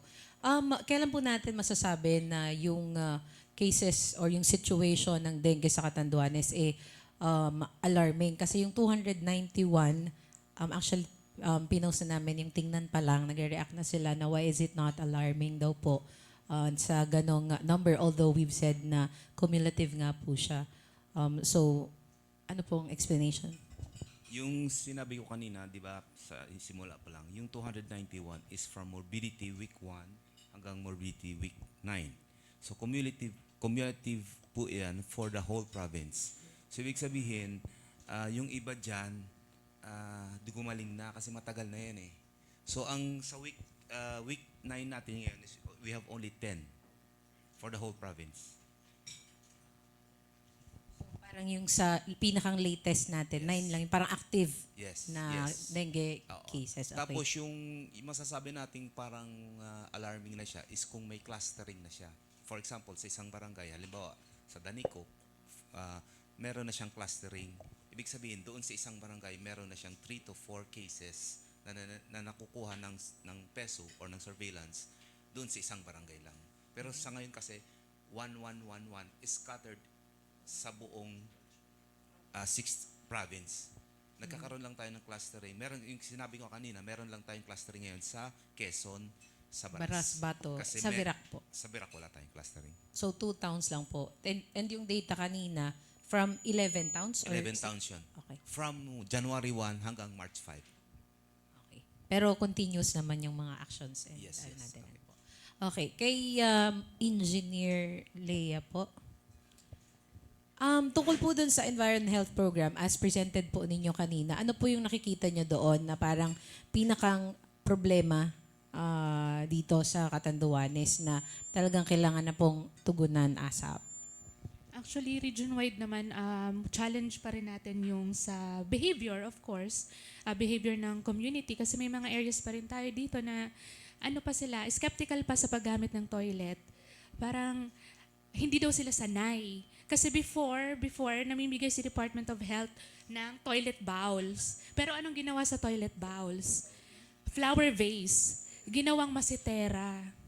So challenging part po talaga is the behavior ng ating mga tao regarding sa acceptance ng paggamit ng toilet facility, pag-inom sa mga ligtas na sources, pag-practice ng food safety, water safety. So pinaka-challenge po talaga, ma'am, is the behavior. Ng sa tao. Opo. Okay. So sa zero defecation nga, isa pa lang po ang bayan sa Catanduanes na nakasali sa listahan. Pero ano po ang ginagawa na po dito ng DOH? Kami po, to improve yung ating coverage with regards to the basic sanitation facility, yun na nga po, nagpo-provide na tayo ng fund support. Hindi lang toilet bowl na yung pinamimigay. Ano na talaga, pera na, construction na talaga, makabili na sila ng construction materials. So yung counterpart na lang talaga is yung labor. So ang sagot na talaga ng fund support na yun is yung construction materials na pagpagawa ng toilet. So, yes po, ongoing. May nabigyan po tayo last year. Ongoing procurement na daw sila. And this year, hopefully, may mabigyan ulit tayo ng 2 LGU. Opo. So, may 2.5 po ngayon sa Panganiban. So, continuous naman po ito, hopefully, na mapatuloy-tuloy natin ito para mas umimprove pa yung ating coverage sa basic sanitation facility. And hopefully, ang Region 5 ay maging ZOD na. May gusto po kayong, yes po, Doc. If mag-add ako doon sa ating zero authentication. As of now, di ba, may tayong programa, puro kalusugan. So, our 33 priority barangays dito sa Catanduanes, talagang halos lahat ang health priority nila na gustong mangyari is itong sa COD. Yung natin sa basic sanitation, kasi talaga upon validation talaga magha-house to house kami during that puro kalusugan, karamihan talaga walang toilet. So sad to say, the importance of sanitation, of good hygiene. Nangyayari po yan dito sa atin, sa Buyo na lang, sa Virac, alam natin kung anong nangyari. And because of yun nga, parating nag-defecate na lang sa kung saan-saan. Kung pinuntahan namin actually sa Progreso, sa river, along the river sila nagde-defecate. So that's siguro urgent talagang mapangyari na mabigyan ng okay, mataba daw so kasilid. Anyway, kaya talagang kailangan natin siyang bigyan ng pansin. And para din sa ating lokal na gobyerno na this is the real problem. Hindi kaya ng Department of Health lahat ito. Kumbaga, binigyan na natin sila ng pondo ang poproblemahin pa natin minsan yung pagpatrabaho na hindi naman na si DOH ang mag-uhukay ng lupa sa inyo para pagtayuan ng toilet. So siguro maging maging responsible din yung ating mga kababayan. Ano po? So yun po.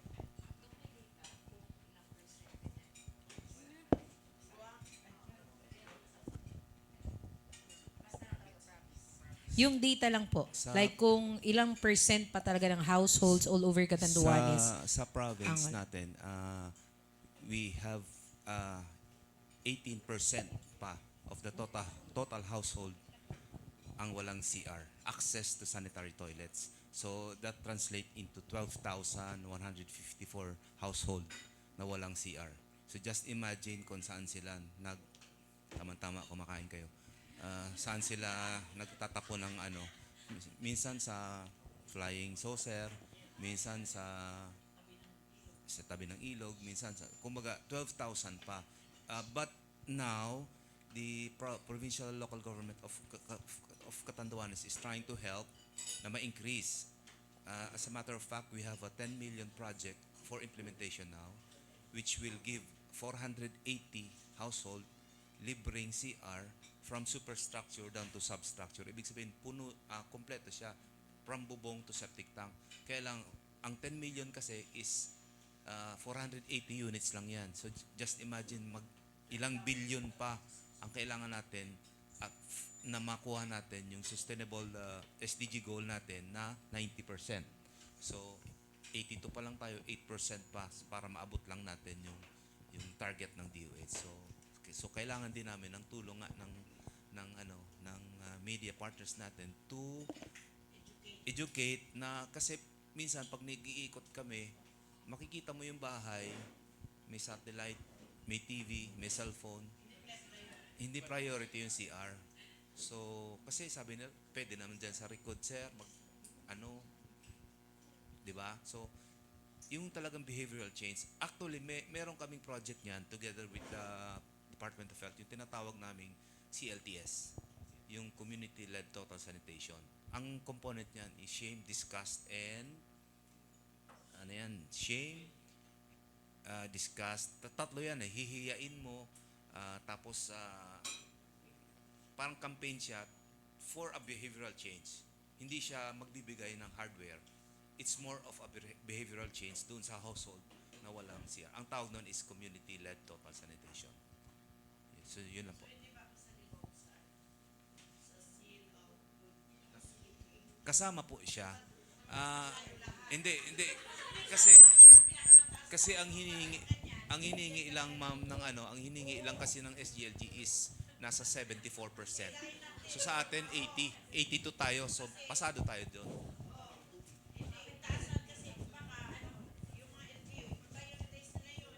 Oh, tama naman.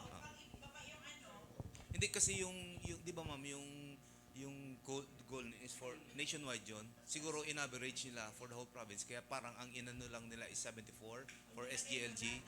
So sa atin, abot naman kasi 82 tayo. Pero yung 18% nun is 12,000.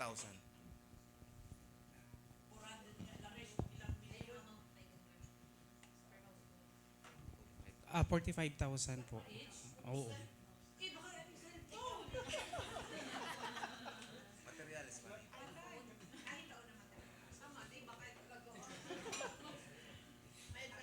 Pero sad to say on that, yung ibang nabigyan ng materials, binebenta din nila. Yung yung semento, yung bakal, yun ang nagiging problem. Challenges sa atin. Alright, so okay na po. Any more questions po? Si Ma'am Jing, si Sir. Sige na, Ma'am. Ay, si Ma'am, yes. From UNTV, Leia Tanyon. Ano po yung plano po ng DOH Bicol dito po sa naitalang yung mga kaso po ng dengue? At yung pangalawang question po, posible bang tumaas yung kaso dito, lalo na po sa panahon po natin, yung tag-ulan, yung iinit, uulan. Hello po. Bali po ma'am yung Bicol region po, as of November pa lang po ng last year, nagbigay na po ako sa PHO Catanduanes ng mga dengue commodities like insecticides and LLA nets po. Tapos po, yung DH po, nag kick off po kami ng search and destroy. Kasi ma'am, emphasize ko po dito yung 4S. Yung search and destroy breeding site po, yun po gawin natin na maayos yun. Yung kahit po yung tatlong strategy, wag na natin gawin. Yun lang po. Pag wala po kasing vector, wala po kasing dengue rin. Yun lang po, search and destroy po. Mawala po yung vector natin, yung mosquito. Kahit po yung tatlo, lalo po yung paging, good po tayo doon. Search and destroy po. Siya po pinaka-importante. Yung vector po ma-eliminate natin or mawala po. No. Okay, Pag walang vector nga po, wala po talagang dengue. Thank you, Sir Nick. Engineer Leo, may gusto po kayong i-add doon sa province na further po ma-expound yung sinabi ni Sir Nick? Yung further actions po na gagawin dito sa Catanduanes? Yung meron kasing binabang memorandum circular ang DOH with regards to yung tinatawag nilang for dengue for get out. 4 p.m. get out. 4 o'clock habit, pero in other words, 4 o'clock habit. Pero may bago silang term eh. Alas 4 for kontra dengue mosquito. Alas 4 kontra mosquito. Yun. So yun. Naibigay na namin yung circular na yun sa mga RHU plus yung constant reminder for them na maggawa sila ng action ng barangay kontra dengue. So meron kaming sustained IEC and meron din po kaming binamimigay ng mga gamit for the control and prevention of dengue. Like for example, yung LLIN, chemical, Sumilarv, Kulambo. So, meron kaming mga logistics for the control and prevention of dengue. Kasi nga sabi ko nga kanina, endemic na po tayo sa dengue. Nandito na po yung lamok. Sabi nga ni Sir Jan kanina, yung dengue daw ang flight niya is 50 to 300 meters. Kung lumilipad, paano kung sumakay siya sa bus, sumalayo ang inaabot niya.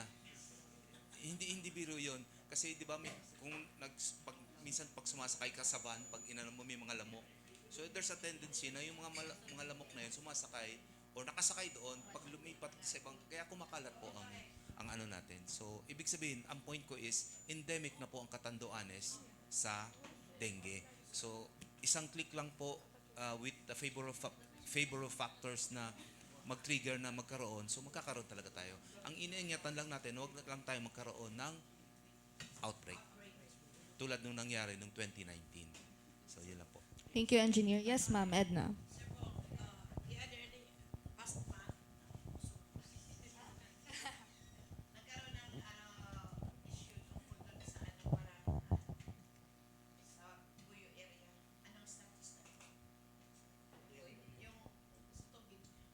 Yung sa buyo kasi yun typhoid yun hindi dengue.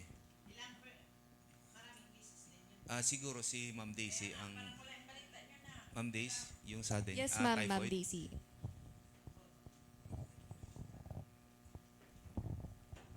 Kaigo po kita ning cases sa buyo from morbidity week 1 to present sa ngunyan po dahil na po ning naka-admit na kaso na po. Kang mga nakaaging simana, pigbantayan tapo so admission, nag-ano man po sa tamang po kaso Birak RHU na ano man po ninda na antabayanan man po sa mga kaso. Sa ngunyan po ang although nga nasakitan kita duman sa paghanap kaso kung sisay po ang nainot na naghilang adyan ang igwa na po siya ning gahilang po siya ning diarrhea, gahilang siya ning dengue at the same time typhoid. Ano po, kaya kumbaga sabay-sabay po siya, sabay-sabay po itong tulong ito. Kaya medyo nasakitan ang Birak RHU po maghanap kaso sa bitang index case. Ano po.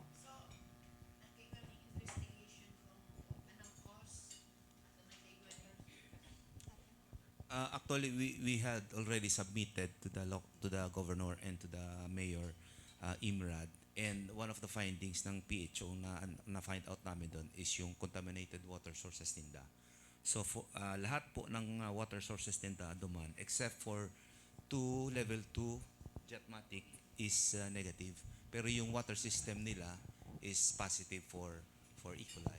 Ibig sabihin may dumi ng hayop at tao yung tubig na kinukuhanan na. And one of the causes of TY is yung contaminated food and water. So, quarrying, siguro hindi po ako pwedeng magsabi. Hindi naman.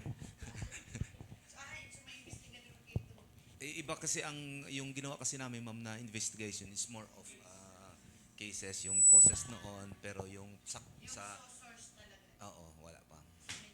Madumi talaga ang tubig. Kahapon nga, nagpunta kami dumaan, outro, kasi nag-co-outro kami ng nag-sample yung test ngayon, lalabas yun ngayon na araw. Puro, positive pa rin. So, except for the water refilling station. Saka yung isang level 2 na, isang level 1 na, okay, so. Sige po. Si Ma'am Jing po, thank you po. May question si Ma'am. In reference din yung sa kasi may mga kuya ako na mga kapitan na during the meeting sa Eagles Club yun na natukoy po yung may mga refilling station daw dito sa Virac na not safe. How can we monitor yung mga refilling station na hindi daw safe? Paano kaya yun? Okay. So ang mga refilling stations, ma'am, is we have a monthly check of their water quality, no? So nagpapadala po sila ng sample sa Manila kasi doon yung accredited lab na nakuha ng organization ng water refilling station doon sa Manila, nagpapadala sa doon. Tapos pag nag-fail po, halimbawa nung nakaraang February, nagpadala sila ng 97 samples, ibig sabihin 97 na water refilling station, 6 po yung nag-fail. So, yung 6 na po yun, halimbawa, nag-fail ang Virac, immediately the provincial office will notify LGU of Virac to inspect or retest yung tubig. So, they po sindan maka-operate pending compliance po na mag-negative po yung water refilling station po na yun. So, meron po kaming ginagawang regulation. Every month po, required by law na magpadala po sila ng monthly sample sa Manila or for any accredited lab sa Bicol region kung saan po nila preferred na gusto. So, Engineer, do you have- Sige po. To add lang po dun sa sinabi ni Engineer Bong, tama po yun, nire-regulate po natin yung mga water refilling stations. So, in accordance with the Sanitation Code of the Philippines, monthly dapat sila mag-undergo ng microbiological water testing and every 6 months, physical and chemical water testing. So, parang rin to, prerequisite din ito, tama Engineer Bong, sa kanilang sanitary permit na kailangan nila para makapag-operate. Okay po, thank you po. Any more questions pa po? Sa PMNP po, mga questions natin sa nutrition, sir. Magandang hapon po. Ako po si Patrick Ian Yuta ng Bicol Radyo Periodiko. Can I ask this about sa data lang naman po, no? Bakit 7 lang yung LGUs na may PNNP site? Ano pong nangyari sa 4 na munisipyo? Can you state about this? Okay. Ito pong datos na po to, itong list of 60 LGUs po, hindi po sa amin ang galing yon. Bali sa central office po siya, ibinigay po sa amin. So bali, ang pinanggalingan nito yung ENNS survey ng FNRI-DOST ng 2018. So during the plan, yun po yung naging basis nila. Kaya po, ito po yung nakuha nila na sa 60 LGUs po na isa sa mga mataas sa stunting.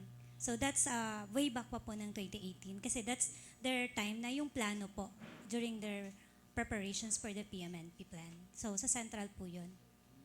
As for the national po. Thank you, Ma'am Tin. So, ayan. Meron pa po ba?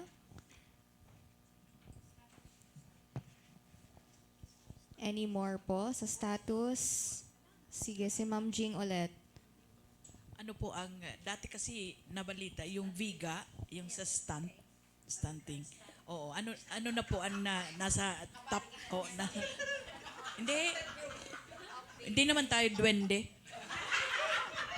Okay, yung kanina po, no, yung sa ano, okay, yung kanina po, for the 7 LGUs, that's national. So, ito pong data natin, it's for the NNC, yung result ng 2024 operational timbang. So, bali, ang nakita ko po rito sa top 20 na nasa akin po is dalawa lang po from the Catanduanes ang nakasali sa top 20, which is the Higmoto, ika-12, and then the Karamora, Higmoto lang actually.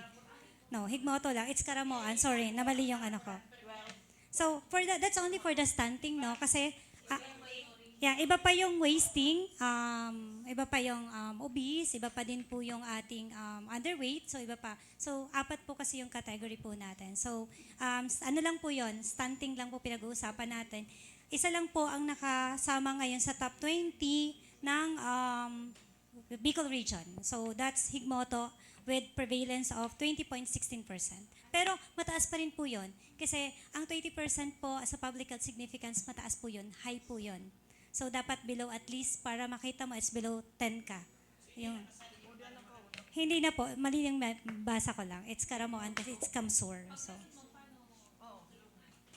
ayun po, ayun po, yun pong nasabi ko kanina, yung nutrition-specific and nutrition-sensitive program. So, tinutulungan natin, nasa LGU po yan kung paano po gagawa. Kung titingnan po nila yung problem 3, titingnan nila kung ano yung root cause ng, for example, the stunting. Saan po ba nang gagaling? So, yun po. For PMNP po, since PMNP sila, PMNP ang Higmoto, makakatulong po to. Kasi ang isang ina-address po ng PMNP is mapababa yung stunting. So yun po. Yung sabi mo ma'am, when it comes to... Yung mga feeding program, can it help? Ay, actually yes, pero it depends po sa klase ng feeding program.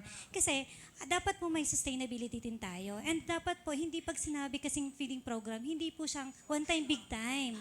So, kasi diba, we call it... Yes. Parang may nag-sponsor lang po. Tapos, halimbawa, yun na po ang feeding program.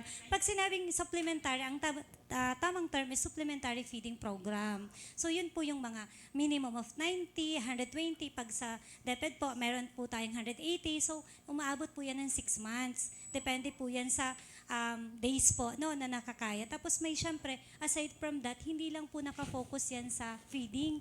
May focus po din po yan sa social behavior, may advocacy po yan, may mga counseling, may intervention po during dapat ng supplementary feeding program.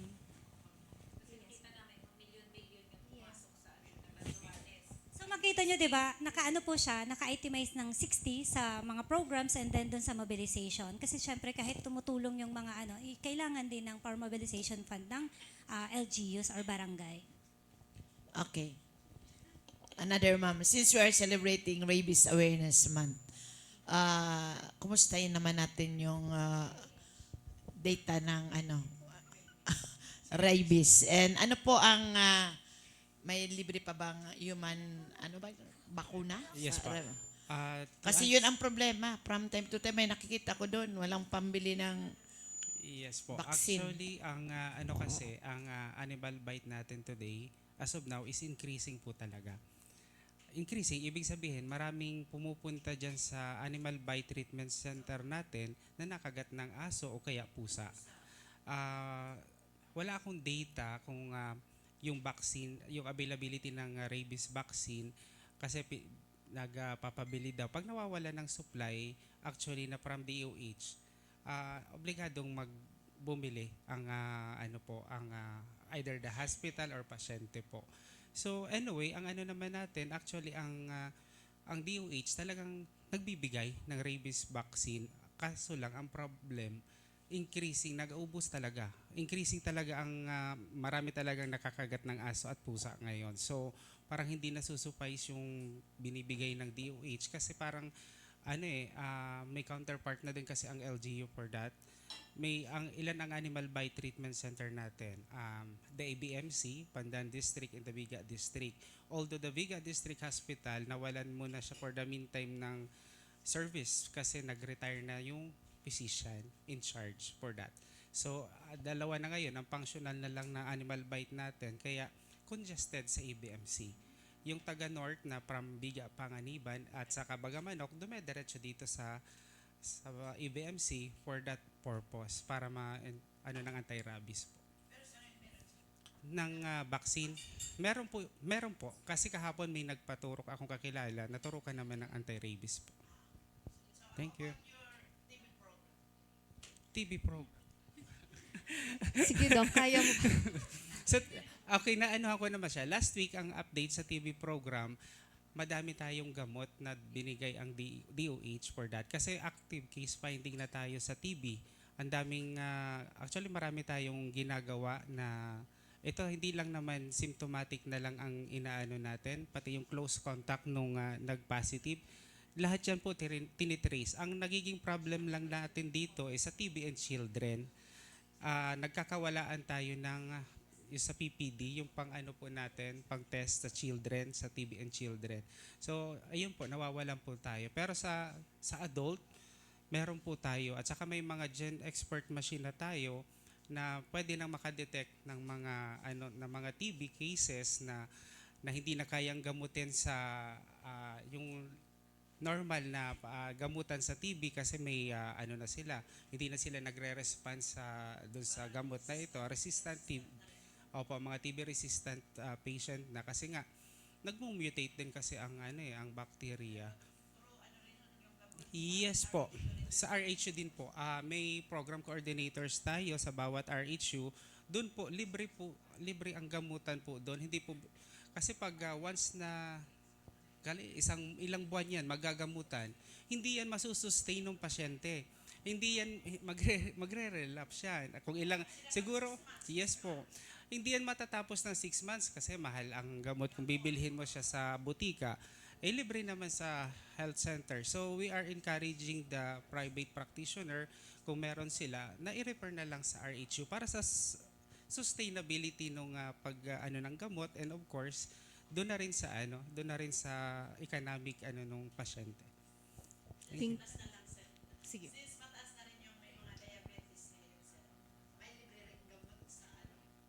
Actually, ang non-communicable diseases natin like hypertension and DM, sad to say, it is devolved na sa LGU.